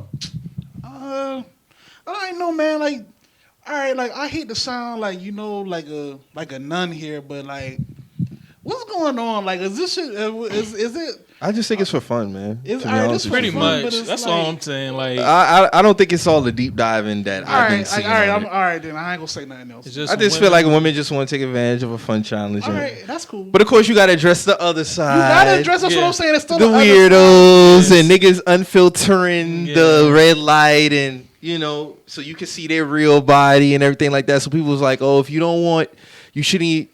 People want to get on the technicalities, like Well, if technically you you're want putting to up be a naked but video. at the same- it's not for that though. It's like, bro, like this is But why at they the can't same give us some time, shit. like that type of content is for niggas like that, like the sexual deviant niggas though, like Niggas that be on the dark web. niggas who buy OnlyFans, niggas who do shit like But that. there's some women who actually do that type of shit to promote their OnlyFans. And then you got some women who just want to do that shit just to have fun. So it's like, and that's cool. But I'm saying you still have to live in reality here. That type of content, it fuels those kind of niggas. You're putting yourself at risk for exposure. Yeah, there's some weirdos out there. That's what I'm saying. Like, you know what I'm saying? Like, but it's fucked up that they can't even like, cause like for a nigga, like real niggas, they gonna be like, damn, yo, niggas wanna see that shit, dog. That's So cool. like, And- it's like a motherfucker out there being a weirdo. Shit, like, why should the real niggas have to suffer for shit? But because that's the game. Yeah, I know. Like when we was talking about like some of the rapey shit early this hell episode, yeah. it's like unfortunately. It's easy to say, well, tell niggas to stop raping. Like, okay, we can do that, but It's not everybody's gonna do. We don't live in a perfect world. Yeah, we don't live in a perfect society world, like that. Niggas wouldn't be like that, but we don't. Live In reality, in a perfect world. you have to protect yourself. Reality, you do have to protect yourself. Reality, you do have to second guess if I'm going to do this challenge to where you got weirdo niggas, removing filters. Like this nigga was like, I successfully removed it, and I was like, Bro, it's not an insult. what? Like, did you crack a Da Vinci Code or something? Like, this nigga was like, I successfully removed the filter. Here's the first one. Follow me for more. And I'm looking at the thread, and it's like, niggas was like, yeah, congratulating this nigga. And I'm like, this is some weirdo It's shit, not bro. that. Like, if you feel that frisky, dog, just log on X videos, fam. Yeah, if you feeling that's that what I'm saying. frisky, like, They take it as an insult to Dude. say women should like go get a gun or learn how to protect themselves. Like, shit, I bought my ex a gun. You see what I'm saying? Like, we still have to live in the reality world. You see what I'm saying? So it's like you do have to get out here and protect yourself and be against these weirdos. Like, it's no shot to say nothing like that. It's more than just, tell them to stop doing it. It didn't take me long to be against niggas who was doing that shit. You see what I'm saying? Like, of course, if you see somebody doing some shit or nigga on that type of time, at the end of the day, nigga gonna do what you gotta do, and then you just bust his ass. Yeah. But us just telling niggas to stop doing that is not gonna make niggas Not unfortunately do it. stop doing that Yeah. doing that shit. You see what I'm saying? That's all I can say It about just that. the sucks. shit not that easy. Yeah, the like, shit it's suck. not that easy. It's a great challenge. That always got to Unfortunately, turn it's into not that some other easy, shit. like, you know what Yeah. I'm saying? But yeah, like I've seen some works of art will do the silhouette challenge. I will say that. I got one favorite in particular. I'm not gonna drop a girl name, but Yeah. whoo, woo. Hey man, You know what I'm that shit. saying? Yeah, But- that shit definitely been going. I wonder what's gonna be the next one. All right, y'all going for anybody y'all deal with do these challenges?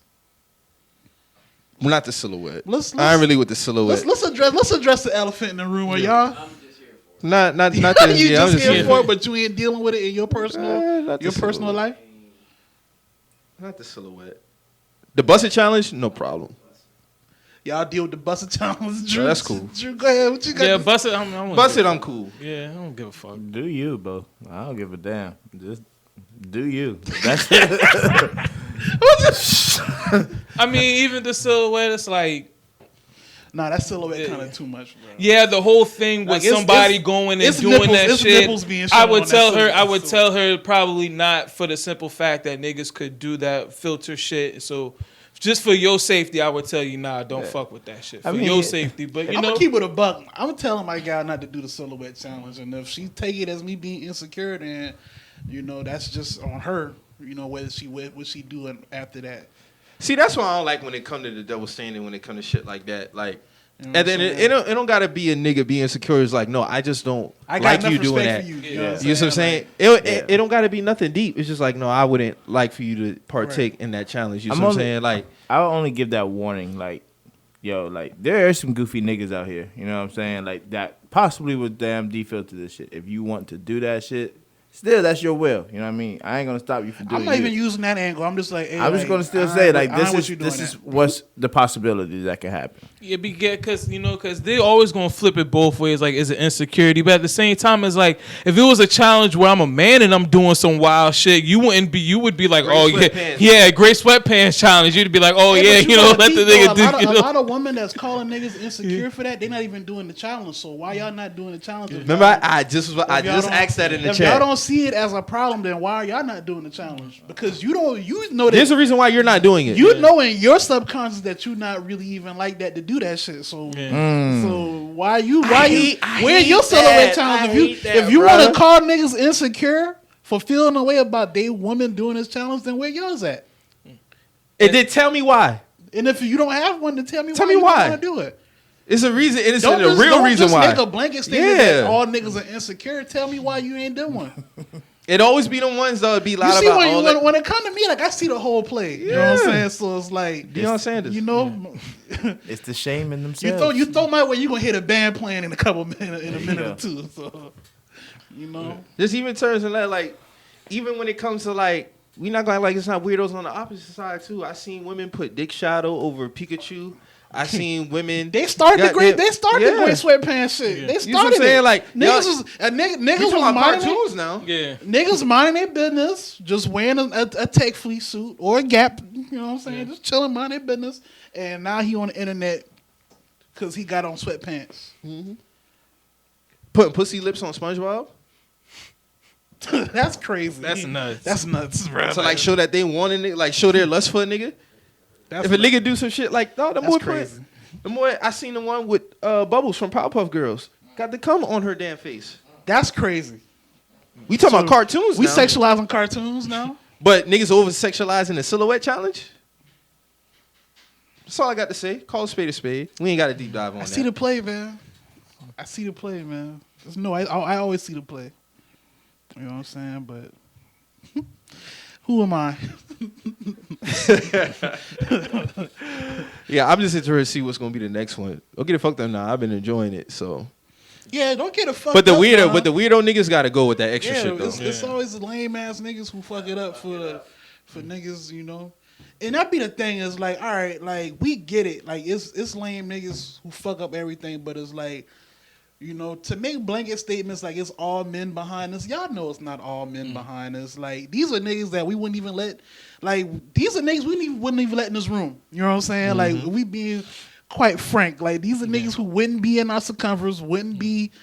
These are niggas that we don't communicate with on a day to day. Like, you know what I'm saying? So it's like, you know, why do we have to be held accountable for these niggas? Like, you know, I get it if y'all want to put all us in the sand because we're men, but these are different. These are incels at the end of the day. Like, I don't subscribe to that type shit. Like, so.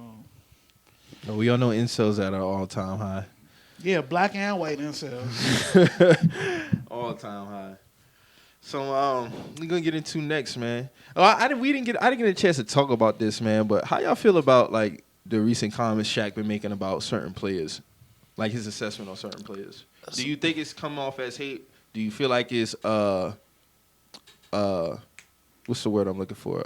Constructive criticism. Yeah, constructive criticism. I mean, it can be constructive criticism to a point, but then after a point, it kind of gets to like lightweight hating. To a point. I've said that Shaq's been hating on certain players. You know what I'm saying? It and gets there's to a point certain where it's things that lightweight he hating. said that I feel like he ain't really been hating on. But in my opinion, with Shaq, like he's been on this type of time with people. So why now do people want to say like he been hating, like he hating on people? But he's been on this type of time with niggas like forever. Yeah, because he's criticized Dwight Howard. He's criticized pretty much every fucking big man that's came Shaq, through. I said Shaq was weird how he tried to come at Dwight because like Dwight ain't did nothing but show bro respect. Like you know what I'm saying? Like it's that whole Orlando thing. I think honestly. What about it? I think the simple fact that like Shaq left for Orlando, Dwight Howard came in. Dwight Howard is like at that point in time, he was pretty much the best center in the NBA. So. All remnants of like Shaq and Orlando. Who he said was better? Was it? It was Mark. It was Marc Gasol. He said Marc Gasol's a better center. At what point in time? That was around the same time, 2012, 11. Oh, nigga, you tripping? Dwight was still in his prime. Yeah, Dwight been dumbing. Dwight was still that nigga. You talking back about then. defensive man of the year, full time, like all-star, like I've been on record saying like, yo, Shaq hating on this man. Yeah, even with the JaVale McGee shit is like JaVale mama had to talk to that boy like, nigga, you dumbing. Like you fucking up this young man's career. Yeah, like at the same time. Like, but JaVale also kind of like, okay, you've been whack. But I mean, JaVale just it took him from JaVale it took really bro a while. Yeah, like, it took him a while for him to like figure out himself. This in the nigga NBA, off so. Bert got hung, bro. Like yeah.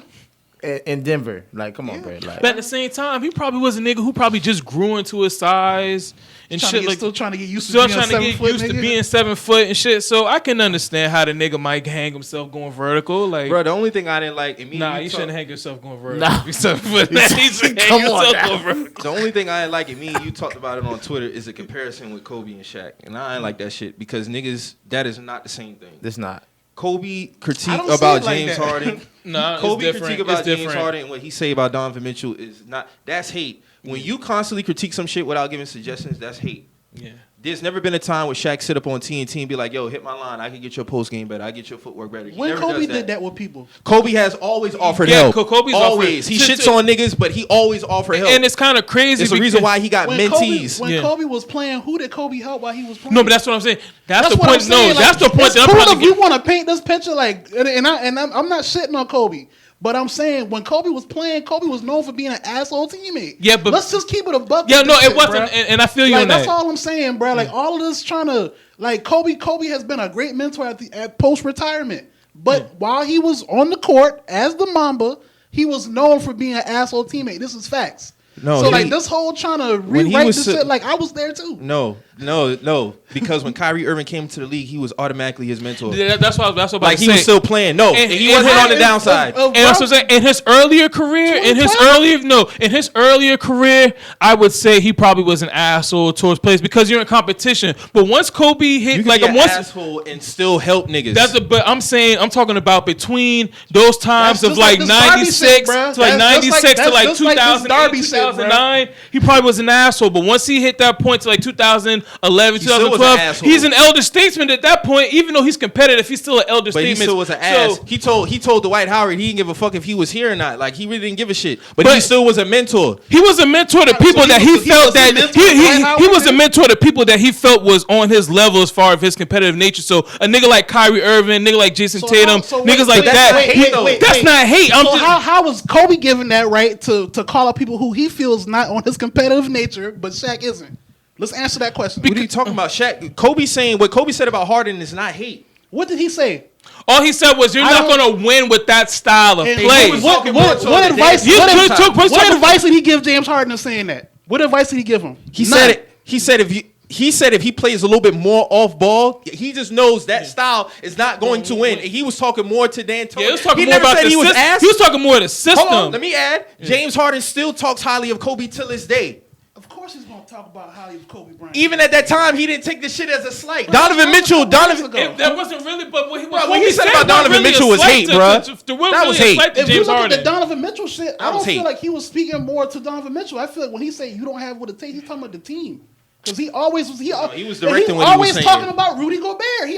I feel like he got a vendetta against Rudy Gobert. Don't we always say we Gobert take too. niggas what they say by their word? What was his exact words? He said you. This Darby shit going on with Kobe, bro. But he said you, Donovan. Kobe was fucking with niggas. No, Kobe was not fucking with niggas, Kobe bro. was a dickhead when he was talking playing. about Shaq. I'm talking about towards the end of his career when he was still playing. That's when you start to mentor niggas. Once the knee win, once the ACL win. Okay, so you're no longer in a competitive nature now. So of course you're gonna mentor the people who you feel like are built like you. What Darby do? Look, that's different because nigga, it's the same shit, man. That's competitive. You're talking about somebody from a school system, somebody who's talking about a competitive game. When you're a competitor and you're in the game, of course you're gonna be a dickhead because you're still playing against those same niggas. But once you literally, once you're literally at a point of like, you know what, I can't really do anything. The only thing I can really offer right now is knowledge. Then yes, the people who you see fit, you're gonna give that knowledge too. So yeah, he is a mentoree, but that was towards the end of his career. When Kobe was in his prime, Kobe was not giving niggas advice. Kobe was like he was battling against some niggas, so he wasn't giving them boy no advice. He's gonna give niggas like Kyrie, James Harden. Those guys are way younger than him, but he wasn't giving advice to no fucking T-Mac. Bro. You know what I'm saying? We seen the viral clips of this nigga in practice telling. Who was y'all GM at the time?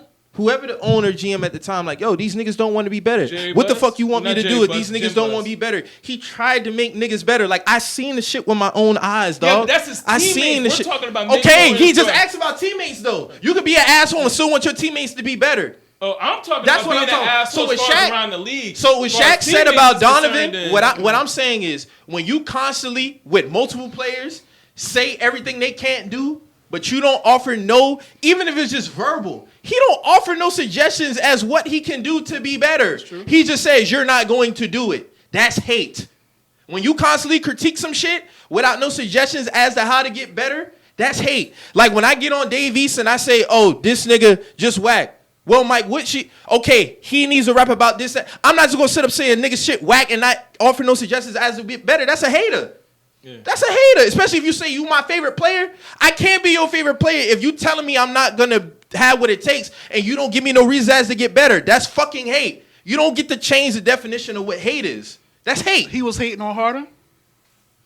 Who? Shaq? Yeah. I would say that's hate. He had an opinion on how he handled the situation. I don't agree with that.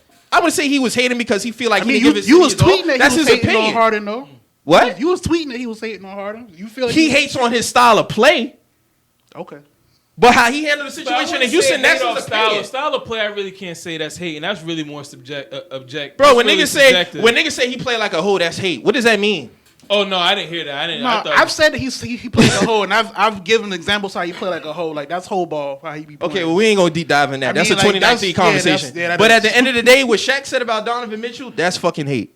Yeah, I can see that. What he says about Dwight Howard, oh, your ring don't hold no weight. That's hate. That's hate. I've said that's hate. But how close is him and Donovan Mitchell? Because it don't matter. If you said I'm your favorite player, nigga, I didn't tell you that you said that you might. You said out your mouth, I'm your favorite player, but yet you saying I don't have what it takes. Any real nigga, if I can say Drew, for example, he played football. Drew, my favorite linebacker, but I don't think he have what it takes. Well, damn, bro, I'm your favorite line. What can I do to be better? Especially if I'm a nigga in the studio now. That's hate. Is that not hate? That's fucking hate. I'm not your favorite player. That's hate. You don't get to change the definition of what hate is. That's fucking hate. If somebody you say is your favorite player and you telling them, dog, you don't got what it takes to get to the next level. What did Donovan say? I mean, okay. I would expect for Donovan to say, okay, what can I do to... Nigga, you should already be lining up with you. I think that you're my favorite player. I don't think you have what it takes. If you work on your shot a little bit more, if you work on your footwork more, I think you have what it takes to get to the next level. You know what, dog? I respect that. You just make a blanket statement and say you don't have what it takes with no offers as to get better, you a fucking hater. Point blank, period. And niggas try to change the definition of what that is. That's hate.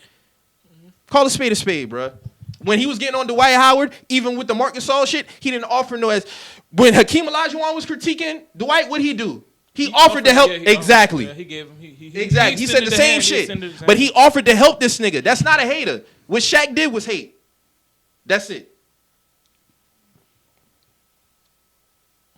Yeah, you got a point. That's You it. got a point. You got a point. You don't get to critique niggas and not offer no help, and in the same breath say, "Oh, you my favorite player." No, nigga, you a fucking hater. And the thing with Shaq is that kind of like He always made up stories. Yeah. He made up stories about the David Robinson shit. What story he made up? So basically, he was making up stories about like how David did something, but it really didn't go down. David Robinson had spoke about that shit. This was like around 90-something, 2000. Basically, he like said that. some shit like when he was younger, he tried to get an autograph from David Robinson. David Robinson ignored him, so he basically was like, "Fuck that nigga for and that shit, yeah, and it never happened. And it never happened. This nigga just making up lies. But one thing me and Mike was talking about, since we are bringing up Shaq, and he don't really got no space to be doing no shit like But that, that- especially because when he was a nigga that was coming into camp overweight, not really putting in the work that Kobe was putting in. So how the hell do you get to even come off in that light and even be talking about motherfuckers like that, bruh? and Yeah, he obviously definitely that don't contradicts matter himself. because y'all give passes to people who do that today. Yeah. Who You know comes what I'm in? saying? Who? When Harden was overweight, He's not overweight. Those are fake pictures. Like we seen this nigga Bro, look we a whole saw- different we size saw the the next video. day. It was video. No, that was not a Like, video. what That was a y'all still talking shot. about, bruh? That nigga wears protective, like oversized, like Bruh. garments or some shit under his Y'all was like just- warm y'all up was just suits. boosting the I show. never Oh, said that. He still dropped 30 tonight. That's my goat. But he overweight. He wasn't What the fuck? overweight. Like, We seen the still shot don't pictures matter, side by like- side. How do you deny side by side pictures? That's my point with this I saw nigga. Video. I There saw was no video. He was not overweight. We seen a nigga play basketball. Where's his gut when he's playing basketball? That's what I'm asking. I'm gonna be real with you. James Harden is solid. He's not fat. Thank you. Like That this nigga nigga don't never be solid. over fucking weight. He don't miss no games. He's so solid. it's not the same thing. Like he's really like he's a big nigga like on some real shit. Like if you ever like I seen Dog play in person when they played against this was back when it was the Bobcats. Like when it was Charlotte Bobcats. Dog is solid. And matter of fact, I seen that nigga when we played against the Wizards in 2019. Mm-hmm. He's solid. He is not no little nigga. Like he's not like this. I can easily see that nigga he's solid. He's built like that. He's not no little nigga. So I never really thought James Harden was overweight, honestly. We never heard no stories about him coming to camp overweight. On We some always real heard shit. stories about Shaq coming to camp overweight and Kobe having a problem with that shit. But one thing I will say when it comes to the Shaq Is criticism, that, hold on, let me ask y'all a question. If a nigga come overweight, right, and he's still getting into shape during the season, y'all still get to the finals, y'all still putting up 32 and 34 consecutively together. What's the real problem? all right, so this how I'm gonna counterpoint that. All right, so this is what I was about to say when it comes to Shaq's legacy. Because when it comes to certain things, because Shaq the most dominant center of all fucking time. but Mo, let me So talk. what's the real problem here? Let me talk. This how we going. This. Let me just finish. So, when it comes to like Shaq's legacy and the certain things that he did, when he speaks on certain players, I just find it funny because it's like during your tenure, you came in '92. You came in the year where basically all the big men were dominant. Every big man, you really haven't faced no legit big men in the finals except one year when you played against Akeem. Your last 3 years, you played against you played against Rick Smith, you played against Todd McCullough 2 times. But y'all telling me that Sabonis But then you let it. this man know. What? Y'all telling me Sabonis and Brad Miller I'm was talking. this No. nigga fit? I'm talking about in the finals. The Y'all Western. what I'm saying is that be niggas argument when they talk about trying to downplay Shaq. I'm not because trying to. at the end of the day, Shaq's still top 3 center all time. Yeah, he still is the top. But That's what I'm saying. How can all of this be said against him, and yet he's still so high on everybody's center list? Because you gotta look at the point in time where he was dominant, where he was so dominant. There was like at his center position, everybody who was coming up in his era around the late '90s or 2000s, they were all power forwards. Your Garnetts, your Duncans, your Webbers, they were all power forwards. And he dominated against them. He didn't. They never played power. He never played power forward. He only played center. His most challenges were going to be niggas like Vlade Divac, Sabonis in that era. There was no big man So center. what did he do against them? What did he do against them? Vlade Divac was giving that nigga hell in one series. Because Vlade Divac is he's a nice. great center. But I mean, he did his thing against them. But as far as like you want to talk about like those guys in those other areas, the Hakeems, the Patrick Ewings, the Alonzo Mournings, the things like that, like in the prime and the hype in those eras, those niggas was really like Patrick Ewing gave Shaq fits. He didn't give. I'm talking about in the finals. I'm not even talking about regular season. I'm talking about in the finals. Your Right. finals records, because that's what most niggas define you on. Of course, he was the biggest nigga out there. He was very talented too. All I'm saying is when go and talk about other niggas' careers and talk about, oh, they didn't have to do this and they didn't have to do that. But it's like, nigga, you didn't really have to play against like the top competition in the finals like that either. Shaq take accountability for his faults though, from being overweight, like not going as hard for That's Kobe. fine, but nigga, you did not go against nobody like that though. Who? Like who you talking about? In the final, in the NBA, nigga, you went against Ty McCullough 2 times. You went against Rick Smith. Is that his fault? And then you went against Ben Wallace, and then Ben Wallace did your ass in the finals. But hold on, is McCullough and Rick Smith his fault? It's not your No. fault. They came But out- at they the came same out the time, East? though, you can't you can sit there and talk about you being a dominant player and all. That's cool. Because But he to sit was. there, I know that's fine. But to sit there and try to always hate and critique on other niggas when at the same time when your competition wasn't even like that. There's better centers now than there is back then. I still feel like Shaq will be dominating all these niggas right now. Dog, Real talk. It's a joke to say. Jordan said this the other day. He said this on a Facebook group chat. He was like, it's funny to say Joel Embiid would give Shaq 30 and 15, but he really would. Dikembe Mutombo gave this nigga 17 and 11 in the finals, but Dikembe is not known for being an offensive guy. Is Greg Ostertag, Rick Smith, these all-time? No, they not, but they still gave him a little bit of problems. That's all niggas be saying. And it's like, bro, he goes so hard. It's not an issue to make it, but he say it with so much fucking conviction. Like, my nigga, like, you wasn't going up against all time every time you lined up, dog. You just didn't. And that's didn't. not his fault though. That's not his fault. You still missing a point, Yeah. bro. I'm Okay. not missing y'all point, but y'all using that to try to knock down. I'm the not whole using that. damn I'm legacy, saying though. is you can't sit there You know what and I'm go saying? It and don't try to work like downplay that. Like- these niggas in these generations when the niggas who you was playing with, the niggas who you played against in the finals, is barely measuring up to these. To Rudy the niggas Gobert would definitely give Shaq fucking problems. Like, stop, Shaq. Stop. Rudy Gobert. Yes, he Shaq would, Thomas. bruh. Niggas, it's popular to joke on these niggas because of outside shit. That's that goofy shit niggas do with basketball. Shaq giving Rudy Gobert 35. Shaq giving Rudy 35. Okay, so what? Easy. So what? Easy. Shaq would give anybody 35. But to say that he's giving him problems, what kind of problems have you given a nigga 35? You hanging 35 when a nigga had, what a fucking problem at? Did he not? That's the did he question not- that I'm did asking y'all right now. Did he Where's not the put problem? 30 on Hakeem Olajuwon in the finals?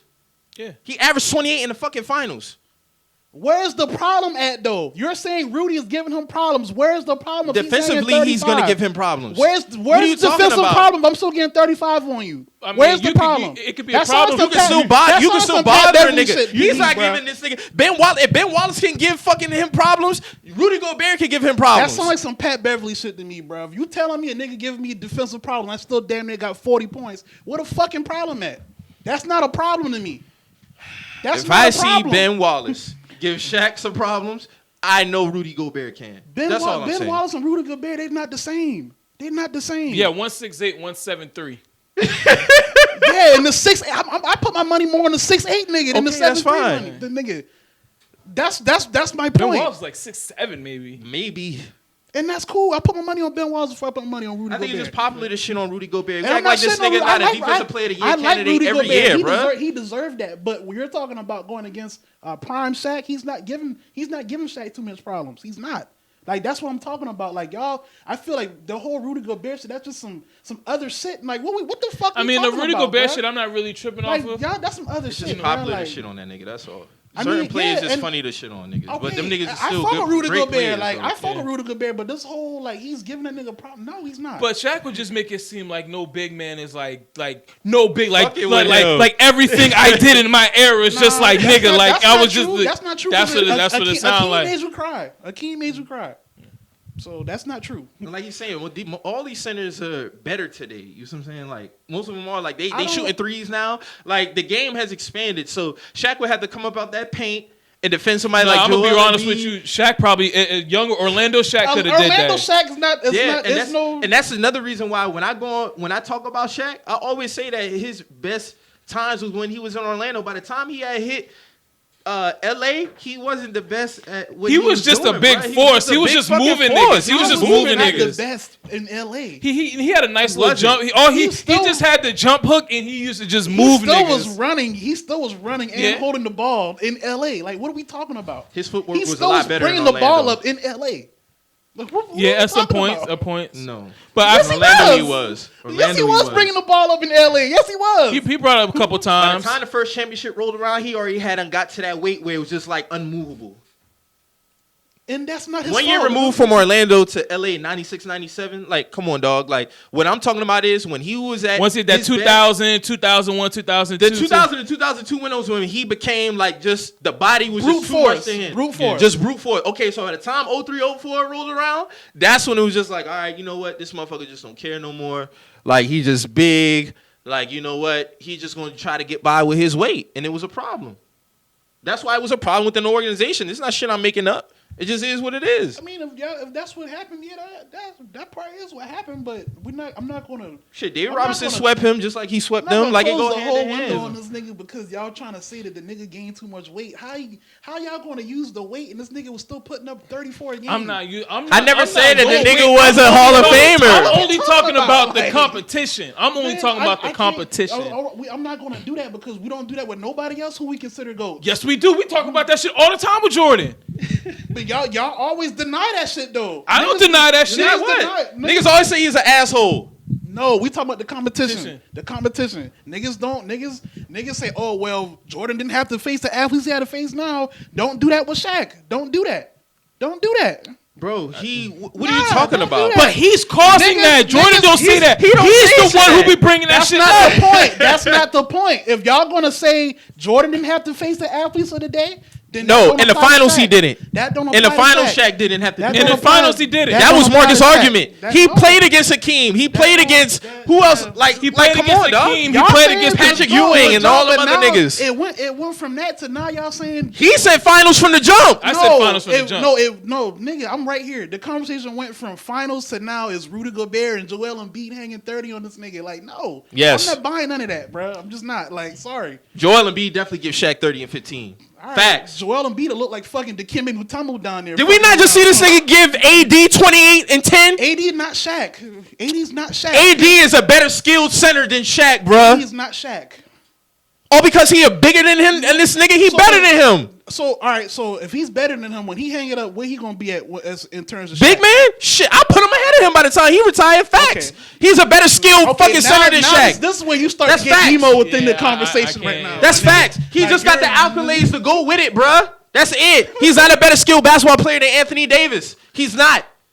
Okay. I mean, skill wise, probably not because of the thing, because the way the game evolutionized and changed. But no. Oh, so then we knocking. So then, all right, then. So then we do the skill shit, but we watch. All right, so don't say these centers are more skilled. Then he's so skilled. No, but say then you. So don't say these niggas more skilled. Then if you're gonna deduct skill, then you can't say these niggas more skilled than deduct skill. You can't say that. You just said these centers are more skilled now today. So then you can't use that as a knock. Then you can't do both. You got to pick a side. I know what side I'm standing on. Anthony Davis is a more skilled center than Shaq. He's a more skilled center. He can do more because the way the game is evolutionized. You know, back then there wasn't shooting. Hey, he better defensively than Shaq. Shaq wasn't no defensive assassin. So where as we talking about, you know, big people, where Giannis gonna go at? Giannis gonna go over 80? Never. Nah. Is Giannis he's not more skilled than 80. He's no. No, she's not as strong as he's not as he's not as dominant. I mean, not as dominant. But Giannis is dominant. You don't have to be the most skilled to be the most dominant player, though. You don't have to be the most skilled to be the most dominant. AD's dominance is higher than Giannis' dominance. No, it's not. Yes, it is. He's not as aggressive as Giannis at all. You're talking about in the way them niggas score. No, as far as dominance. Are you talking about the way they dunk on niggas? Overall dominance. No, he's not as dominant as Giannis at all. He's not.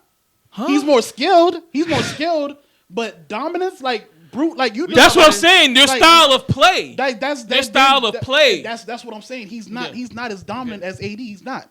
That's just a fact. He's dominant just in a different way. He's not brute dominant, but if you look at the stat line, you're gonna see fucking 20. You're gonna see 30, 15. We talking about a nigga who led the Lakers in every stat last year besides assists. So. That is dominant. That's not dominant. So and he's still averaging a double this year. So why niggas shitting on AD? Forget that conversation. Stay within this conversation. If he led, I've already said what I had to say about that conversation. But own up to that, my nigga. You can't lead everything. You can't lead it. You cannot lead in every stat and then say a nigga not as dominant as Giannis.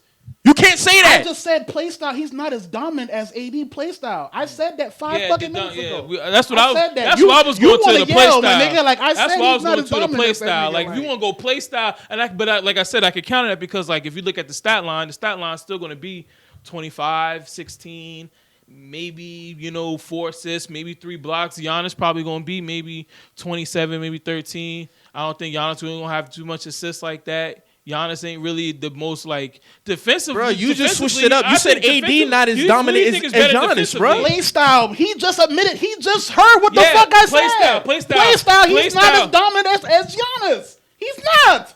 Overall skill set. We're talking about how the way they play. You understand how Giannis, everything is in the everything is in the middle. Everything is dunking. Everything is 10 feet to the basket. What is that? That's a dominant play style. That's the fucking point, bro. That's the point. It's a brute force. You're trying to be obtuse here, bro. Yeah, I can see, but at the same time, but if you look at a stat line, it can be dominant in that way too. You know what I'm saying? What's Giannis' play style? What's Giannis' play style? It's a brute force. It's dominant. He's gonna go. Everything's going to the basket. There's no jumpers. AD play like that? Yeah. Do AD play like that? Nah, he mixes it up. And he mixes it up. He's not all right, like I can see that. That's what the fuck I said. I can see that. So is that why you wouldn't put him ahead of him? That's why. No, I didn't say. So what was the point of even bringing it up?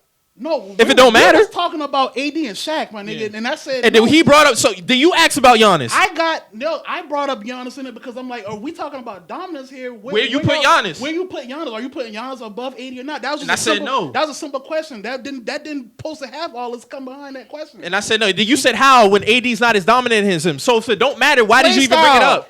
But what is it? Okay, so why we even bring it up? Bruh, if he's not gonna be better, it was just a question, bro. It was just a question within the conversation.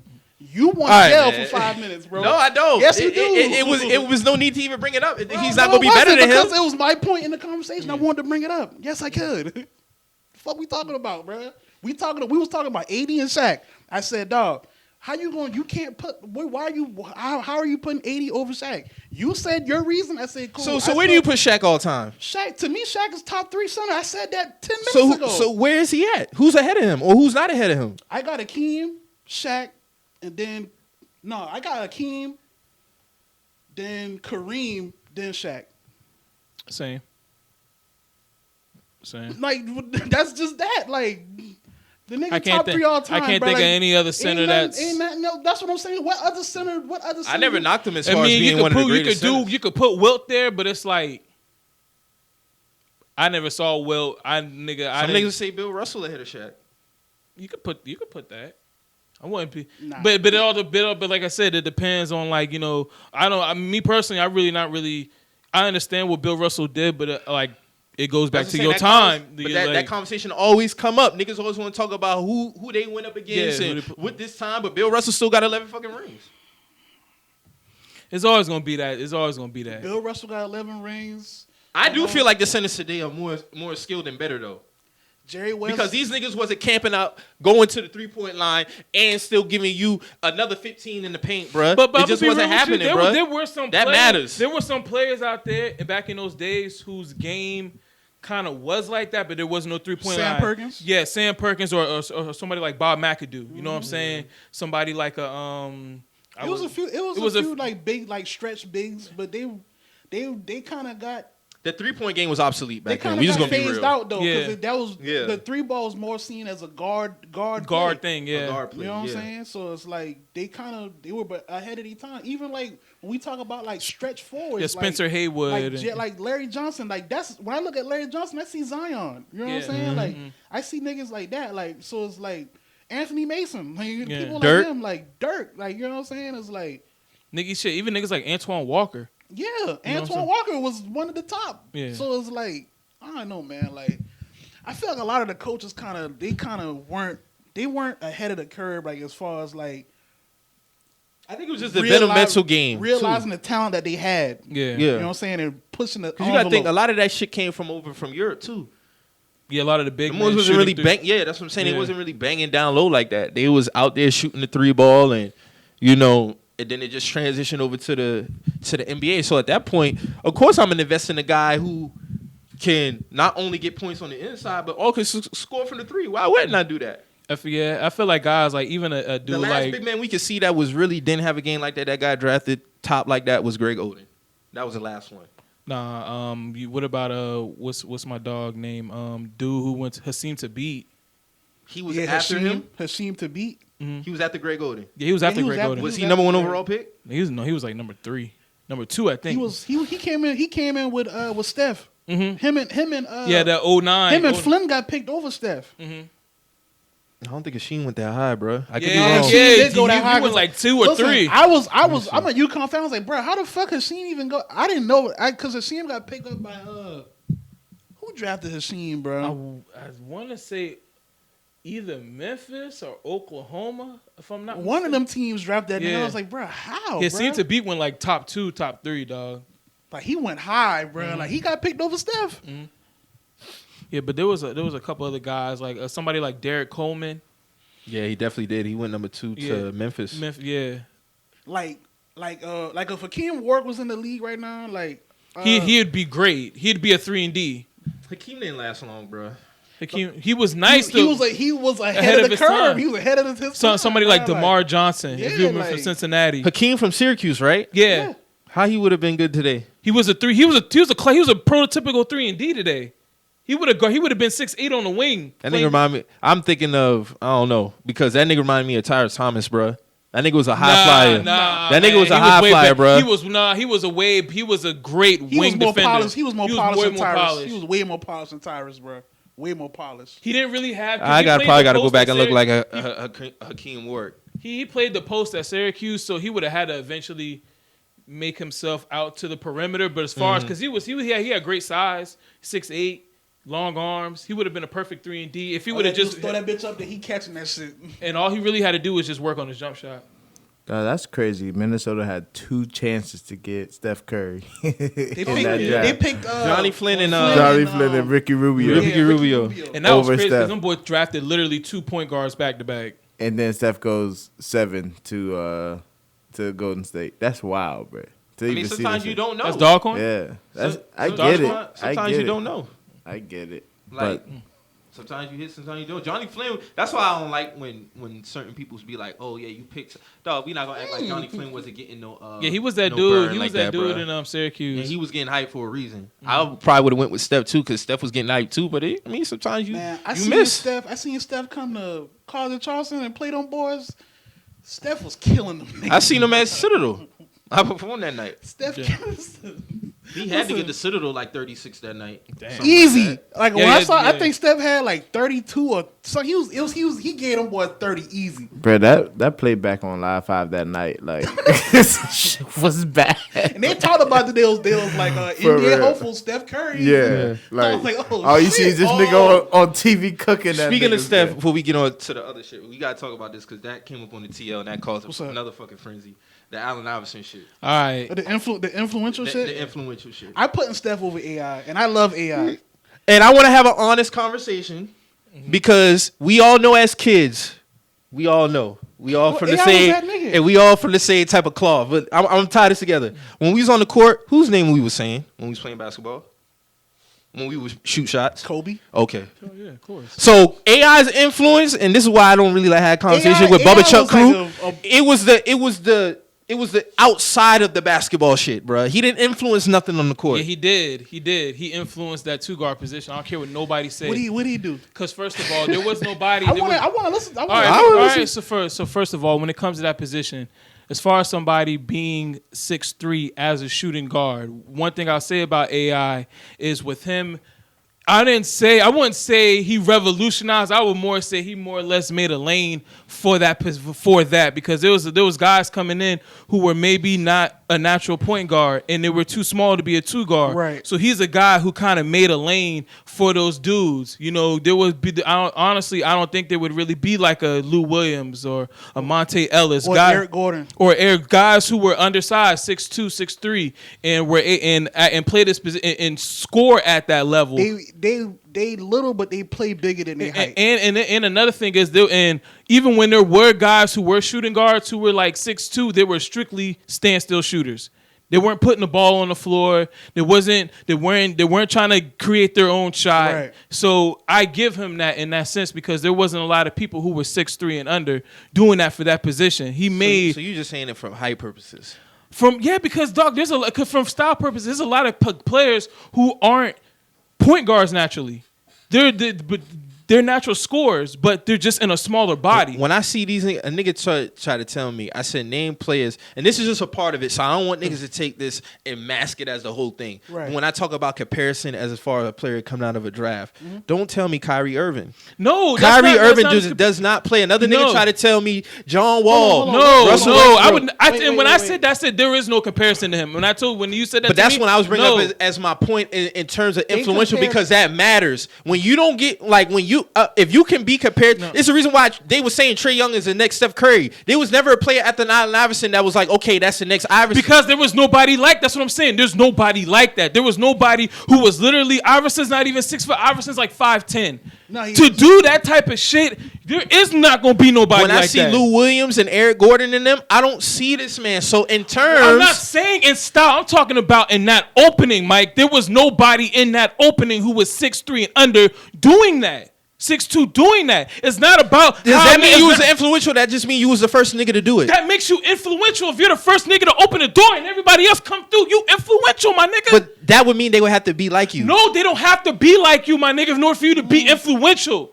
I mean, a lot. Jay-Z Hov opened the door for a lot of niggas, but niggas ain't sitting there rapping like Jay-Z. Put it like this. All right, LeBron on that list, and LeBron's on the list because of LeBron.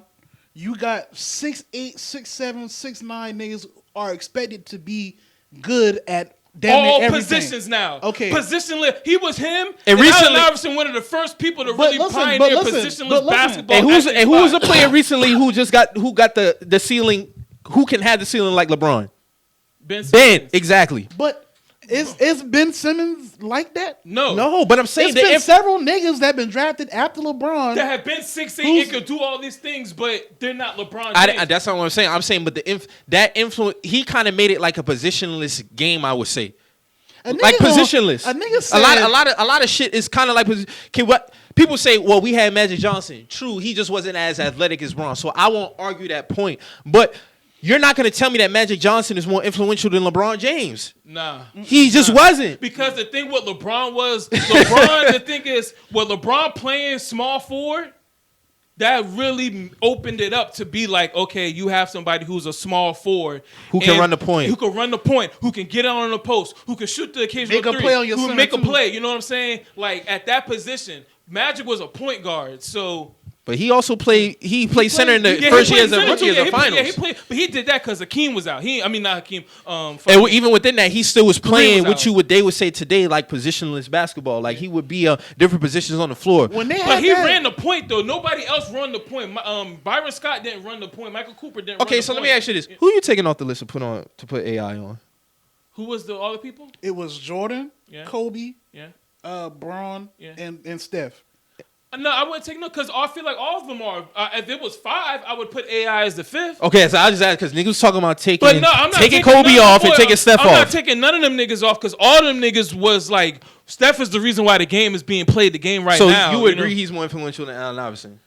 To a sense, yeah, but I feel like what Allen Iverson did for that 2-guard position and opening up a lane was more than what Steph did. What Steph did really. They kind of similar in the same light because Steph made niggas hit the gym and because you know why? Because honestly, to be real with you, when it comes to that scoring point guard type, because Steph, he plays point, but his Steph really could be a 2. Steph low key is like a 2 masking out. If you look at Steph's assists, when Steph was in Davidson, didn't they have he was a 2. He was a 2. It was ass. The point that's because they didn't have no back then you're like, and it's crazy to say back then, but like your shooting guard would be technically the scorer because it's quote unquote shooting guard. Yeah. But he was still running the point too. Yeah, but I'm saying like they would have him come off ball for a reason. So in order to do that, you kind of most likely for the most time you have to run the 2-guard position. But see how crazy how things kind of intersect because it's like AI was that person that kind of made it acceptable for you to be a score. Even though AI played point his first year, he played point at Georgetown Even sometimes he would play point. I know. I seen him go head to head with Ray Allen because at the same because Iverson technically. His best season was 05-06. He averaged 26 and 8. Mm-hmm. He ran the point that year. So all I'm saying is, when it comes to shit like that, as far as making it acceptable to be a scoring point guard to score like that, because you had guards who scored and passed. You had your perfect blends. To me, Stephon Marbury was a guy who was a perfect blend. Right. He was always going to be in the mode of an Isaiah Thomas. Isaiah Thomas, I feel like, was the perfect blend of passing and scoring. Steph is more. He was going to kill you on getting a bucket, and he was also going to try to make the best play as a point guard. Iverson was just kill. Yeah, when I see Steph, I see kill. What I'm saying. So I feel like from that position, he made it acceptable for your guard to just be on some kill. Somebody gonna tell me he made it acceptable to he made it so you give your best player on the island. That's bullshit. Jordan been doing that shit, nigga. That's what I'm isolation player has done that. That's bullshit. That's what I'm saying. So at the end of the day, with the Allen Iverson shit, to bring it all home is like, I get it. We love this nigga. But don't kick that do-rag shit with me, bro. Like, I don't want to hear that shit. I don't care about a white boy being in a headband with a drawing on and cornrows. I don't care about that. We didn't care about that shit. That's what I'm saying. Like, so when we played basketball, back when we was in school, he was that nigga, but we wasn't screaming his name, and we wasn't trying to we would scream Kobe for a reason. We would say Jordan for a reason. But if you play shooting, you had that sleeve on. But at the same time, if you were a basketball player and you looked at AI and you're like, wow, I don't have really a point guard mentality. I'm not naturally a scorer. But I'm not six. But I'm a guard. But I'm not 6'5", and I'm not 6'3". I'm 6'2". You know what I'm saying? Yeah, how can I get it because somebody tried to drop quotes with LeBron and Kobe. No, we all know how these niggas feel about AI. I don't care about that shit. These niggas don't. They didn't get You could. That's what I'm saying. A part of that playing like somebody matters. Kobe played like Mike. That's influence, bruh. But at the same time, you don't have to. But to me, the influence is in not exactly playing. That's a big part. That is a big part, but at the same time, bro, you could be influenced by somebody but not play like them. Like we said, if you're like, I'm saying this by Kobe, but like I said, if you're 6'1", you're gonna pretty much base your game from somebody who probably is a point guard. But like I said, when it comes to AI, you're looking at a nigga who's probably not the most. He's not a natural point guard. He's not tall enough to be a shooting guard. That's what I'm saying. So he's the guy to do that. But that's what I'm saying. When I was asking that. Within that context of that part of that analysis, nobody could give you a clear That's what I'm saying. People saying Kyrie. Don't tell me Kyrie Irving, John Wall, and Derrick Rose. They don't play like that nigga. They don't play like that. And I'm not saying that. And to me, I feel like when it comes to John Walls and shit like that, I feel like low key, Russ was cool. I mean, honestly, I can't even say Russ because there's been athletic guards, but D Rose was the first nigga to kind of kick that door. Russ and D Rose is about the same because they got drafted the same year. It's about the ultra athletic guard, but I feel like John Wall is more of a point guard than all of them, but that's a different story. But when it comes to the undersized two guard, getting what he wanted. Getting what he wanted as far as making it valuable for that position. I feel like AI is the person who pioneered that because there wasn't really. I honestly think there wouldn't be no Lou Williams, there would be no Monte Ellis, no Eric Gordon. And then when you look at guards who were coming in after him, looking at the score. Monte was like 6'3", bro. No, Monte was 6'2", bro. Monte was look it up. Monte was. Y'all underestimate how tall certain niggas was, bro. I'm trying to tell you, bro. Monte one of my favorites. I don't think he was that big though. Monte wasn't that, and Monte was frail as shit. Monte was like what 170. Monte was little. Monte was a little when he first came in the league of Golden State. Monte was a little nigga. He was cooking. He's the fastest nigga out there. No, I'm telling you, Monte was a cheat code. Bro, how tall you think this nigga was? I'd say probably 6'3". He was 6'3", 185, bro. Okay, but that's probably the end of career when he first got in the league. I remember Monte Ellis. People be little when he was 2005. When you get your prime like body, because you got to think most niggas is what 19, 20. You ain't hit your grown man body yet. But Monte, I think what school Monte went to? He didn't go. He went straight out of high school. He had a different type of path though. But like I feel like niggas like him, the undersized two guard. This thing was a second round pick too at Lanier, Mississippi. Him and Lou Williams both went second round that draft. So I feel like from that perspective, I feel like he did pioneer the game. He did put that lane in for niggas, for guys who were 6'3" and under. Another person that people don't really talk about but pioneered the game from a financial aspect is Pistol Pete.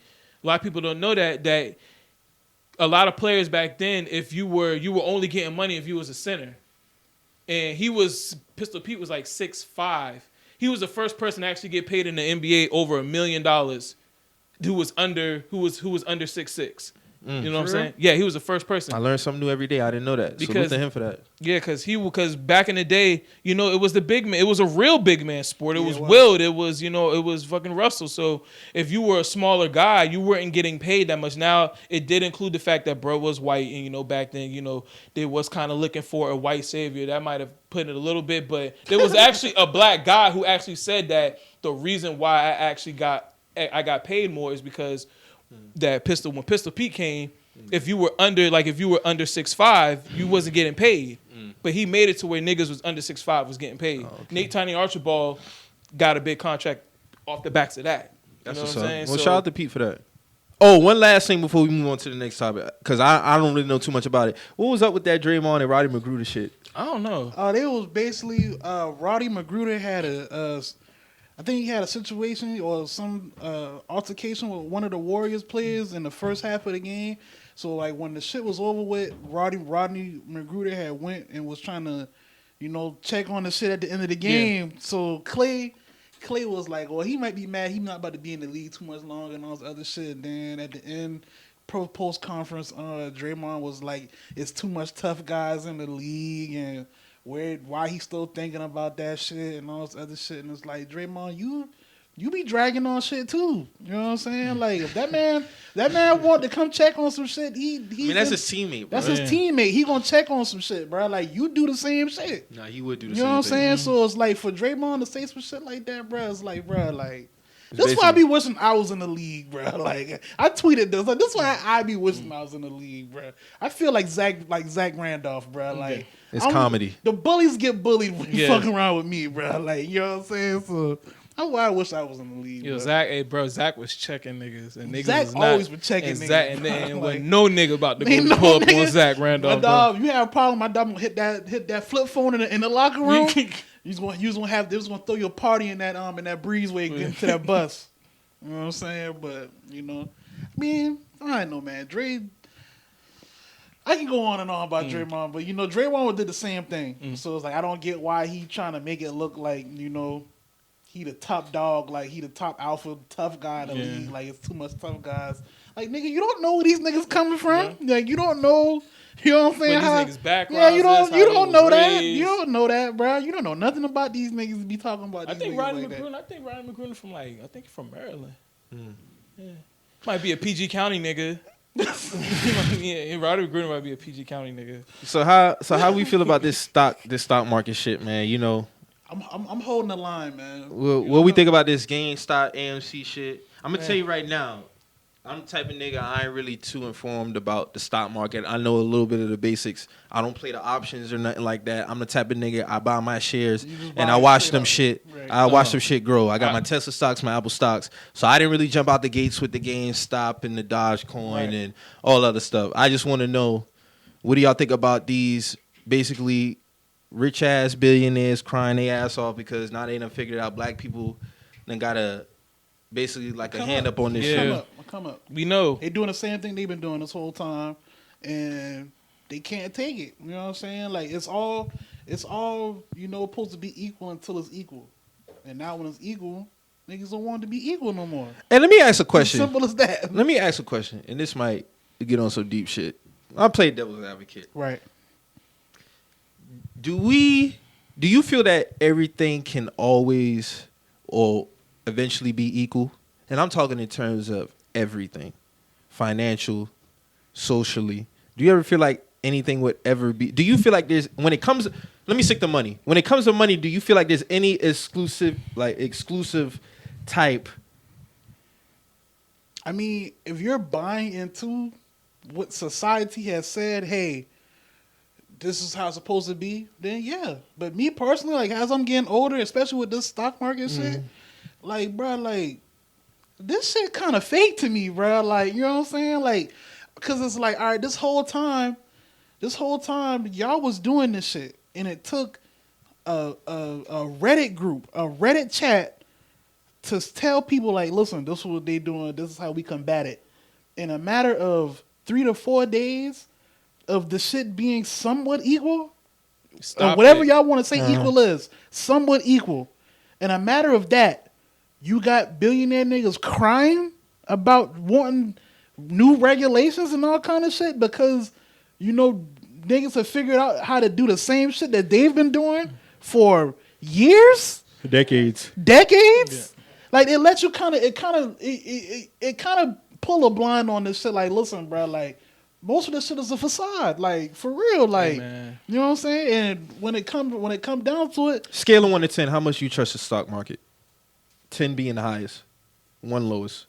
Man, 5. As far as investing your own money, it's a gamble. It's a gamble. It's still a gamble at the end of the day now. So it's a 3. It's for me. It's the trusting. 3, it's a 3. Yeah. 3, 5, 3 to 5. Yeah, 3 to 5. 3 to 5. Like Bodie said, man, the game is rigged. The Dog. game rigged. All this shit. It just rigged. let me know this shit is rigged, bruh. And like when it comes down to it, bruh, just like if you want to use the wire, you just gotta follow the money. Like Marlo escaped the game. Well, I thought he escaped the game when he won. He followed the money. He got cool with the big dogs in the city. Yeah. You gotta follow the money with this shit, bruh. This shit go back up to the millionaires, the 1% niggas who really calling the shots on all this shit. They saw this shit in 3 to 4 days and like, oh shit, they fucking up our pop. Let's make some calls. They got a whole app shut down. They're supposed to be a public trading site. That's crazy. All because we figured out what they've been doing.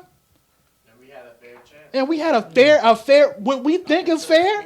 That's what I'm saying. Like and that's what people like us, we would be called like retail investors. Yeah, but see, they place a tag on it. But shit, what y'all been doing this whole time? You know what I'm saying? That's what I'm saying. It feel like it's always going to be levels to that shit, especially within the stock market. You know what I'm saying? They always want to keep a ceiling within a certain. Yeah, but that's what you got to ask the question: who's keeping the ceiling, and why is this ceiling there?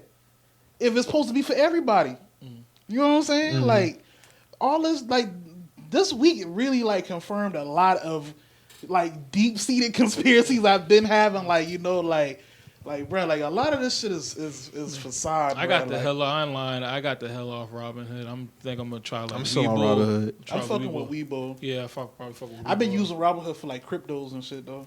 Man, I don't even. Yeah, the app been kind of acting funny lately. Yeah, I got been acting funny. The only thing I've really been trying to get my hand on was get on that Dogecoin shit. But there was another one even before that weeks back that Ethereum. That was another one that was that was taking off. You know what I'm saying? But when it comes to the Dogecoin, is what I'm confused. Is what I'm not confused, but it's like with a lot of these stocks that they've been pulling up.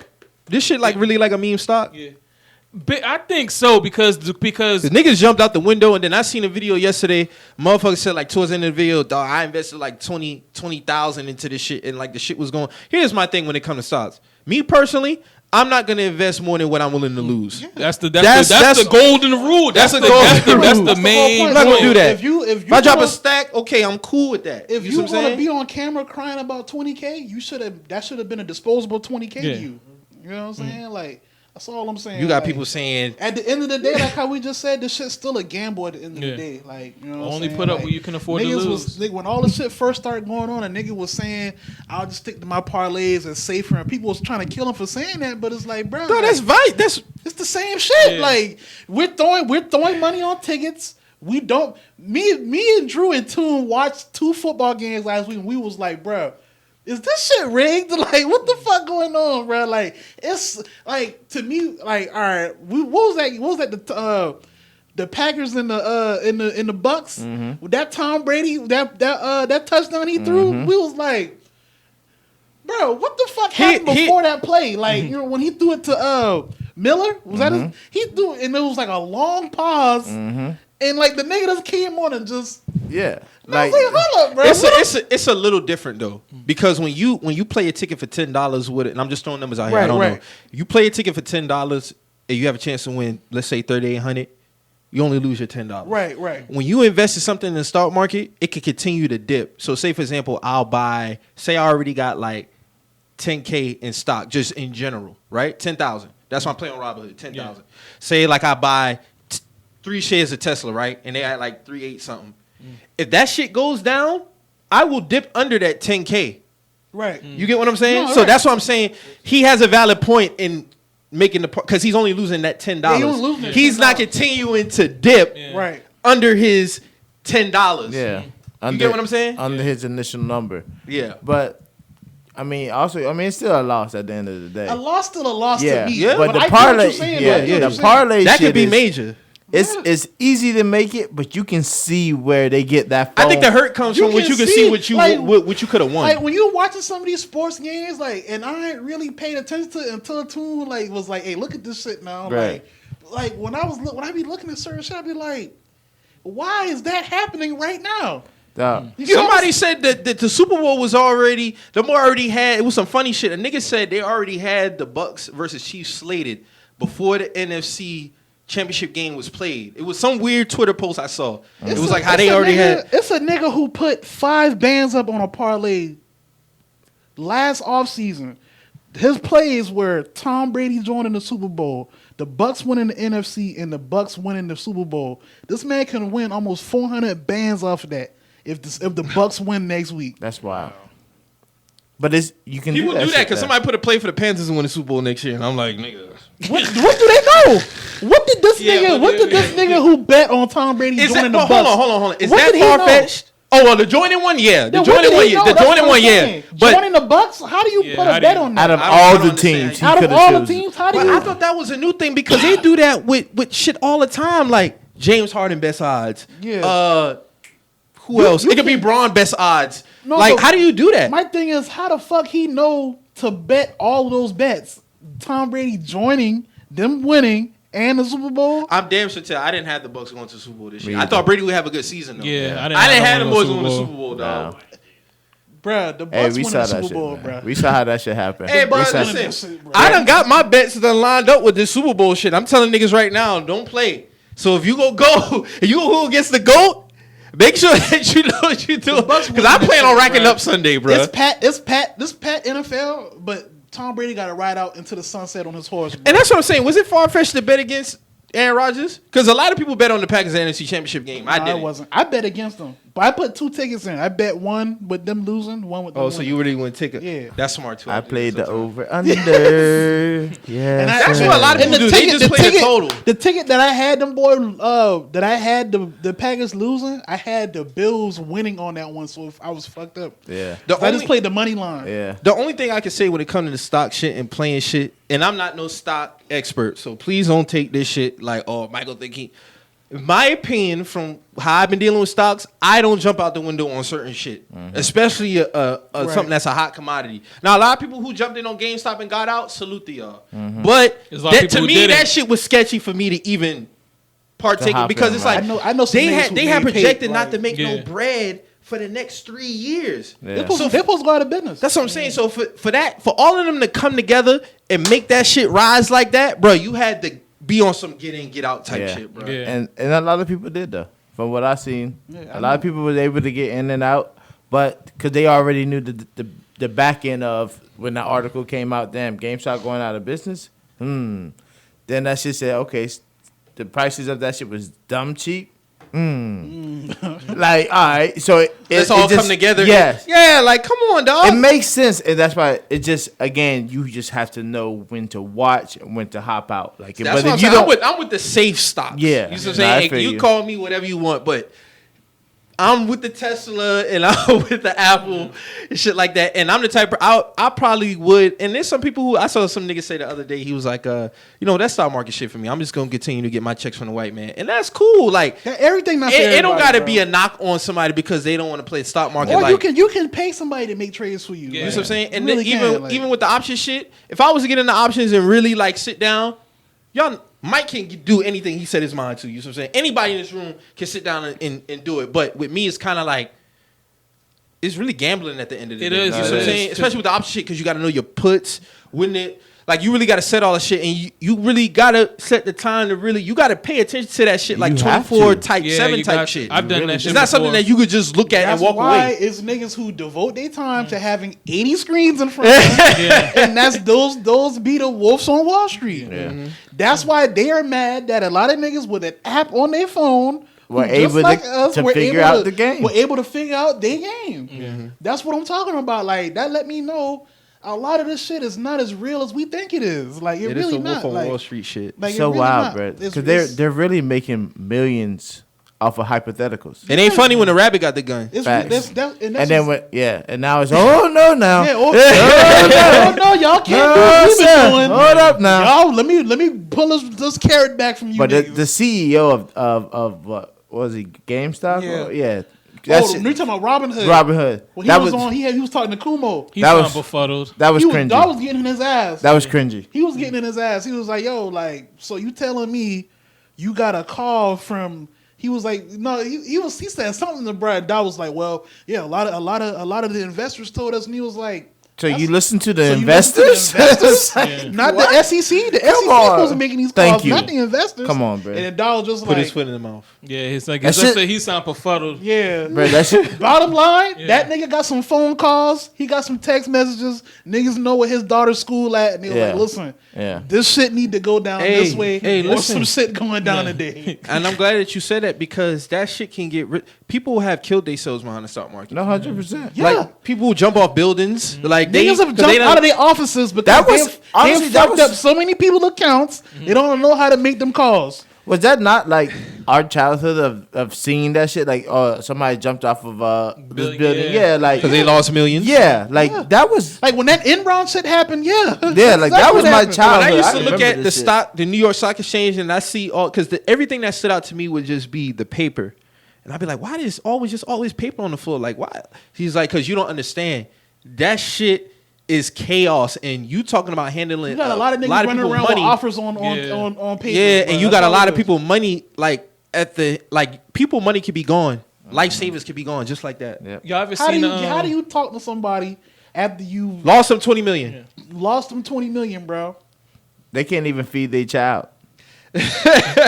Like That's it. nasty. It's nasty. You gotta kill yourself. Back to the ghetto, you go. Yeah. you ever seen that TV show Black Monday with Don Chino and Regina Hall? No. I've been seeing a lot of people talk about it. It's a pretty good. It talks about stock markets. It's pretty. And billions too. A lot of people Yeah. talking about billions. It talks about Black Monday. Talk about the stock market crash that happened in the '80s. Like there was Right. like a big crash, and Don Chino. That shit funny now. Like it's Don Chino, Regina Hall.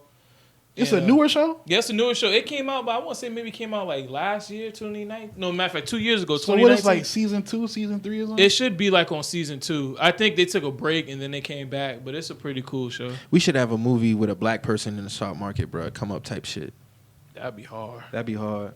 Like, can we really be mad at Leo at the end of the day for what he did in Wolf of Wall Street? Because mind you now, when he started, this motherfucker was down bad. Remember he got Yeah. fired? Yeah. He was at the bottom of the Yeah, he was barrel. fucked up. He's fucked up at the bottom of He the barrel. came up off that shit though. But he came up because when I was He still younger, was nasty, though. He yeah, did when I some was nasty younger, shit. I used to love that movie. But when I got older, I'm like, damn, that nigga really just like He was a snake. he was a He snake. fucked a lot of people he up, was too. fucking niggas up. The like penny stocks, boy. Oh my God, he was getting people with them shits. driving them shits up, all an illusion, He been pumping all of shit. all an bro. illusion, dog. Hey, Them shit but- weren't worth a but- dime. my Whoever nigga. fucking died. When you think about it, that's what this shit kind of is. Them boys, It's who's to say that's not what a hypotheticals. lot of them boys is doing? It's a lot of hypotheticals, bro. Like, you know what I'm saying? Like, I tell you, my trust is about at a 3 on a scale of 1 to 10 when it comes to the stock Mine's market. is 3. Mine's like 3 to 5. Yeah, but I've seen too many instances where like When that niggas bitch will have crashed, it and bro. then yeah, shit crashed, man. Like all the that. time, bro. Now imagine if you're doing this shit full time. You get what I'm saying? And your niggas- anxiety is your through anxiety's the fucking roof, dog. Like your anxiety's through the fucking roof. Professional like day traders and shit like that. I'm not. You see, That's I your mean, means of income now. 100%. My mental's not built like that. Nah, for real. I'm not trying to put that shit through like my body through that. Yeah. That's a lot of Every stress, day, bro. a That's a lot. For lot real, of bro. stress. Like, I I, mean, see life- why like they have like very expensive hobbies because Yeah. it's like And that's why they do expensive drugs. yeah. That's why niggas sniff coke. Cause they gotta Balance get it. away some way, bro. Like, Yeah. they gotta get away some way because Yeah. that's a lot of money on a ticker every day, bro. Like it's like damn, like my whole life is depending on a Whether play this I shit make go every up day. or go down. Like, Like, But every playing day, with like- people money, man, I ain't doing that. I ain't with that. I'm not playing with nobody money, bro. Because that's if you take if a nigga ain't got shit to lose, bro. Like that's one of the scariest niggas you could then come in contact You with, don't bro. want to see one of them niggas. 100%. You don't want to do that. and especially when he know, like you said, nothing to lose. He ain't got nothing to go Nah, to. nah, bro. Nah, Nah, nigga. bro. Nah, I'm not gonna be in your fucking shed. He know what to go tied to up. though. When Yeah, he, yeah. Go over some shit. Oh, yeah. Nah. So do y'all think? What y'all think would be the conversation like over the next week when it comes to the stock market shit? I don't know. I heard. I want to see this shit can continue to get tore down. Like and more curtains be pulled. Like I want to see that happen, but who to say? We overdue for that. We overdue for it. I like to see like the Reddit sites, the Wall Street bets. I hope they keep posting shit. I hope they keep being active. I mean, because hope they don't gotta get take shut they down. had to take the weekend off, so Yeah. it's like Monday. I want to see shit crank. Like I honestly want to get up at 4 in the morning and watch MSNBC like and see exactly what they talking about. That's when the stock market like really open like early in the morning. Man, because I fuck around and do some option trading sometimes, but That's when niggas get their money daily. That's That option like shit, it's a I couldn't do that every day though. Like it's one of those things where, bro, it's too stressful for a nigga like me, honestly. But I'll do something small, like I was gonna say 2 weeks ago, I did like Ford, and I put like $10 in, and then like within like the next like 3 days, I made like $80 back. Cause you have a certain time limit when you do options, like you could buy a contract or buy an option, let's say like on Monday, and you have literally till Friday to sell it, you know what I'm saying, make your money and you get out. But but within that week, it's gonna be a whole bunch of up and down movement. So it really is, like we were saying earlier, it really is a thing of like knowing when to get out and knowing when to stay put. You know what I'm saying? That's what's up, man. We'll definitely see. So what you think about your team play so far? Because I know you came up here to talk about that too. Oh, of course. I mean, I think we good. You know what I'm saying? We shout out to Clank and Kimba. He clanking Speaking of that, Fucking Kendrick Perkins clanking said Jason Tatum is the best scorer in the game today, right under Kevin Durant. Offensively, he has 0 flaws. We agree or disagree? No, he definitely has flaws. He's got flaws. I've said this before in here. Like he get into a mode where it's like he kind of in La La Land, kind of like he'll drift. He'll drift away. Like he'll drift away from the moment. Like why did Kemba Walker have the ball? Because it was a That was mad as fuck. It was a broken play. Like I'm not really mad at that. I'm not mad at how they was killing Kemba like dog. It wasn't. It was a jumper. He missed it. He It missed is what it. it is. You know what I'm saying? Niggas miss it. I thought he fucking threw the ball away or some shit. The way niggas was he talking just about, literally trade him, just missed the jump shot. trade this nigga. Like but relax. if he hit it, it would have been a different story. You know what I'm saying? But I'm lying. It was a mid-range jumper. Like you got to stick that. Like it wasn't no 3 or No, everybody don't hit mids now. Everybody don't hit, but dog, a point guard, Kemba Walker, everybody don't hit it. But at the same time, dog, you supposed to make that. Even though it's a shot, you know, niggas make, niggas miss, but I wouldn't kill the man, but I'm just saying, like, you know, I kill a nigga for a layup before a mid. I get what you're saying, but that's not a guaranteed. Yeah, it's shot. not a guarantee. No, it's not automatic. You know It's a higher percentage, but for him especially. But I'm not gonna kill him for missing the shot. But back to Tatum, I love Jason Tatum offensively, but he do have like spurts where he kind of like drift away, like you know what I'm saying, he'll put his foot down on a team neck and then he'll ease off. Like his first and second quarter, like his first He'll half, come out hot. He'll come out hot. Even the third quarter. That third, sometimes a lot of times in the third quarter, like he'll kind of like he'll ease off. He'll get too lax. So where would you put him? Like, if Kevin Durant is the best scorer in the league, who's after him?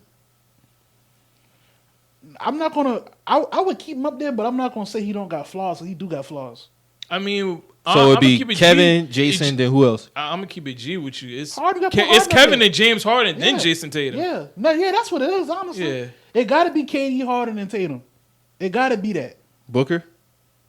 I put Book up there in the floor. I put Book over Tatum. You put Booker over Tatum? Far I wouldn't argue yes. that. No, I wouldn't argue that. You right. Dame. No, I wouldn't put Dame. I wouldn't put Bradley Dame. Beal. Got to put Beal up there. So shit, Tatum is 5. Luka. No. Especially with the season they got going on right now. I'm just talking about just in terms of him. As far as scoring, nah. Okay. Nah. That too, but nah. Okay. Like that Luka shit. I'm just throwing names. It's quiet right now. It's He quiet. hooping, but it's quiet. You know what? I don't like how if his. My bad. I cut you off. No, you good. For this nigga to shoot 7 attempts from 3 per game and shooting 28% is fucking nasty. Nobody else would get that pass. That's all I'm gonna say. Talk about that, and you know what? Trey Young was shooting like a he got a little bit better. I'm gonna take it a step further. So you know, y'all know I deal with sport cars and shit like that, and you know, it's basically like a stock market within that too. All right, Luka is a dominant force amongst sports card investors, and it's like this shit go off play trends. Like just like you know. You got his rookie card? No, I don't got no Lucas because them shits like 18. Them shit started like $1,800, bro. Like Luca up there. Luca up there. His card is more valuable than Trey this season right now, and he's playing like shit compared to Trey. How much you think his card would be worth when he retire? If he get one ring, he'll be up there. Like he'll be up there if he get one ring. What's Jordan's rookie card going for? I heard it was like millions. A Jordan rookie card just sold this week for 700,000, 740,000. That's going by the time I got that predicted. That's going to probably be the first $1 million basketball card. A Wayne Gretzky rookie just sold right before the year ended for $1 million. So that's going to do a lot for the hockey market. You know what I'm saying? The only card that sold for like $1 million in baseball was the Mike Trout, like that Mike Trout rookie card. Now, Yo, Mike Trout really like that, huh? No, niggas say Mike Trout like that. Them boys saying like this man like the best and could be one. Is he a pitcher? Nah, he's a shortstop. But it's like, all right. Well, Mike Trout, this is my thing with Mike Trout. All right, he supposedly like the best player. Like they be saying he the best player in the league, bro. They saying no. They putting him like all-time greats. They putting him like up there, and it's like, all right, he's nice now. He's nice, but my thing is like this: the Angels ain't this shit like since they had this nigga, bro. You know what I'm saying? And it's like, all right, he been in the league since 2011, so it's like, all right. It's how can you tell me a man giving me Bryce Harper vibes? But Bryce Harper kind of rebounding, bro. Like he really has. Like because them Philly fans was on his ass. They went on his ass, but he got traded. He with the Nationals now. I feel like him and Juan about to turn that shit around. He went back to the Nationals. Yeah. So like this is my thing. Wow. I feel like for Mike Trout to be touted like as highly as he is, to be in the league this long, and it's like you don't have no success to show for that. It's like, bro, like. I get it. Niggas can play baseball for 20 years, 25 years before they get, and still be like that. But it's like, bro, like, y'all put him up there like, they speak of him like Babe Ruth type status. Like, where is he at on the home runs list then? We talking about since 2011. We going on 10 years. I gotta look up his home runs. But dog, I'm not taking nothing from him. Bro is nice now, but it's like I need to see something to validate, the talk. Oh, okay. Like this shit. So that's why you tie with the Lucas shit. Yeah, like with the Lucas shit is like, all right, bro, like when you came in the league, you was killing. So I get why your market would be high, but it's like, bro, like when people dip, when people like performance dip, that usually like play a part on their prices. Yeah, his prices ain't dip at all. Because individually he's doing great. But his team is just ass this year. KP is so ass. But my thing is this: a lot of players don't get them passes in the market. Oh, they don't. Bro. Okay. They don't get them passes. Yeah, in the only market. thing I critique with him is he's never been a great shooter like how they portray. Like when Trey was playing a little shitty this year, like they was like because I keep in tune with what's going on. Like a lot of Trey like prices dipped. Oh wow! You know what I'm saying? But Lucas like, say the same. Trey like I had Trey predicted to be like 1,500 like. By All-Star break, which I think is still happening now because he playing better now. But niggas were trying to get Trey off for like 650, 700. Damn. I wish I would have bought it, but I wasn't really thinking about it at the time. Yeah. But I'm like, bro, like certain people get certain passes. Like that's all I can really take from it, bro. Because there's no way in hell you telling me. Like I don't know, man. I just feel like if Luka was in Atlanta playing like that, it would be a different conversation. You know what I'm saying? And they were still trash with that team around Luka. Mm-hmm. It would be a different conversation. Like there probably wouldn't be a conversation. Where? Okay. Yeah. Like the shit interesting to me, man. Like, but how you feel about AD? A lot of Lakers fans are saying that AD's not top 10 player. He's not playing to the capabilities. He's taking a step back. We talking about a player who got ranked number 2 in the league before the season. I mean, it's what? This is January. Mm-hmm. Like the season just started last month. The season just started last month. We'll be all right. I mean, it happens. You get it fitting back. He's still 20-10 now. Every night. You know, I'm not subscribing. I'm going off of what niggas have been saying. We're still in tops in the West. We're still top 2 in the West. People been killing I'm this not worried man. I'm about asking shit. them like, bro, like, I mean, like, what are y'all really expecting? They saying this nigga ain't as aggressive as he should be. Bro, we're in the regular season, my nigga. We ain't even hit that stretch yet to where we gotta lace it up. I've been in the barbershop yesterday, right? Nigga come in there, lay it down. Bro said, first off, he said, y'all going to get Bradley Beal. Y'all about to give up Mark, Talon, and Kuzma for Bradley Beal.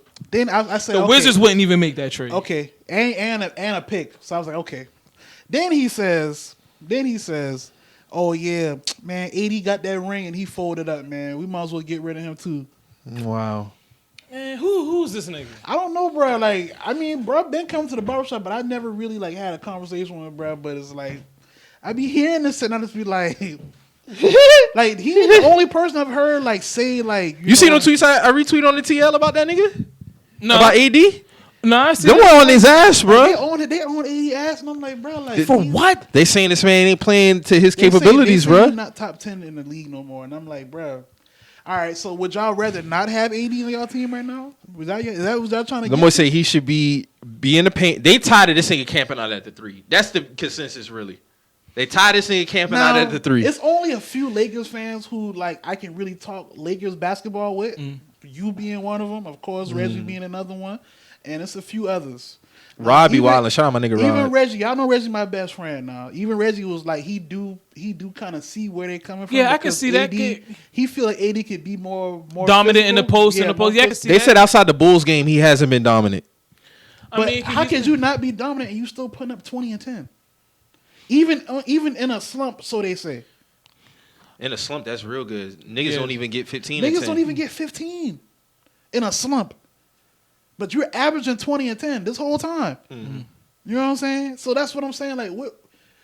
I'm asking you, if you feel like he's not playing up to par, what do you feel like that? What he can do to do better? I feel like at this point in the season, I think it's more of a thing of like, you know, we're the champions. We know what we have to do. We're gonna get through the season. We're gonna have our spells. Like even like I'll even say to like that Philly game, LeBron didn't really look that interested in that shit until really the fourth I quarter. mean, y'all came back. Yeah, too. y'all turned up in the fourth That's quarter. what I'm saying. Like Y'all kind of been getting beat around that whole game until the fourth quarter. like I'm saying, he didn't look interested until the fourth quarter, and then we turned it up and cut a 14-point down to 10, cut a 10-point down to 1, And then before we you took know the it, lead. it was a seesaw game at the end. You don't think the Jazz maintain 1 seed? No, hell no. It's not throughout. They are playing great basketball. Always do shit like this too, though. in a like- regular season, but like I said, in They ain't the never been the playoffs, 1 when it seed counts. though. They've always been 6. But how 5, long you think the Jazz are going to stick to being the 1 seed? Probably about March. I'll give them February. Nah, because February is short month. That's why I said March. I'm thinking March. more like February. And All Star is not until March. Yeah, okay. All Star break, and then they'll bring out the rest of the schedule post March. But I just think with us knowing how to win a championship, us winning a championship already. Yeah, that matters. Don't gut your team for Bradley Beal. Man. Like, I would never gut my team for Bradley. But then Beal. on the flip side, Nick Wright be saying some outlandish shit, bro. Like, you know, the Yo, Lakers we wouldn't have give Talon up Horn Tucker. T Why don't and- we sit there and and embrace Caruso this? for Beal? Like, Beal ain't all. I mean, Caruso ain't. I Ain't would that give valuable I would to give keep Caruso- now? I would keep Talon and give away. You said Caruso. ship them niggas out. The names that I named. I said that. I said ship them niggas. If that's all we gonna give away, just don't give away AD. Don't give away LeBron, of course. Don't give away Talon. Don't give away fucking Don't give away Kendavious Caldwell-Pope. You wouldn't give up Caruso and Talon for Beal. Caruso and Talent for Beal? Yeah, I would do that, of Okay. course. But I wouldn't include Talent in the initial trade. I would want to keep him. You not doing that, Mo? I ain't doing none of that, honestly. Like, I'm not gutting. I'm only doing it because it's the great team. bro, They have a like, great y'all team. Lost, y'all won a ring. Yeah, without him. Yeah. Y'all like this. Only people y'all really lost is JaVale and Dwight. Like all this other like. Them boy hating Marcus Gasol though. No, Marcus Gasol is gonna be very valuable for us in the playoffs. Them boys say this Mark man my slow. word. When the shit slow down. When the shit gets slowed down and get real, he's probably gonna be one of the most valuable players that we have. I agree. I'm just before, going off yeah. of what these niggas be My saying. nigga's though, already yeah. won a ring. That's all. He's battled in the Western Conference. And that's what I'm saying. Like, this is the NBA. Niggas gonna lose back to back. I don't give a damn if the top teams like lose 3-4 in a row. So what? I say this ain't the NFL. If you lose two games in a row, nigga, your season's not done. Like 3 games in your season's not done. NFL is different. Yeah, you lose 3 games in a row in the NFL, nigga. I'm not worried about a loss to the Pistons of 15. Like Even though it was a 15-point loss to the Pistons, I'm not worried about that. They had a good night. So every dog had their day. day. Go ahead and wrap this up, guys. You know what I'm saying? It was a pleasure speaking with you guys. You know, about these sports takes and these stock takes and whatever, but we got to get up out of here. I feel you, man. Y'all got anything that y'all want to say or, you know? Bro, I'm good, man. Nah. You know? Are you wet? What? I thought you drunk?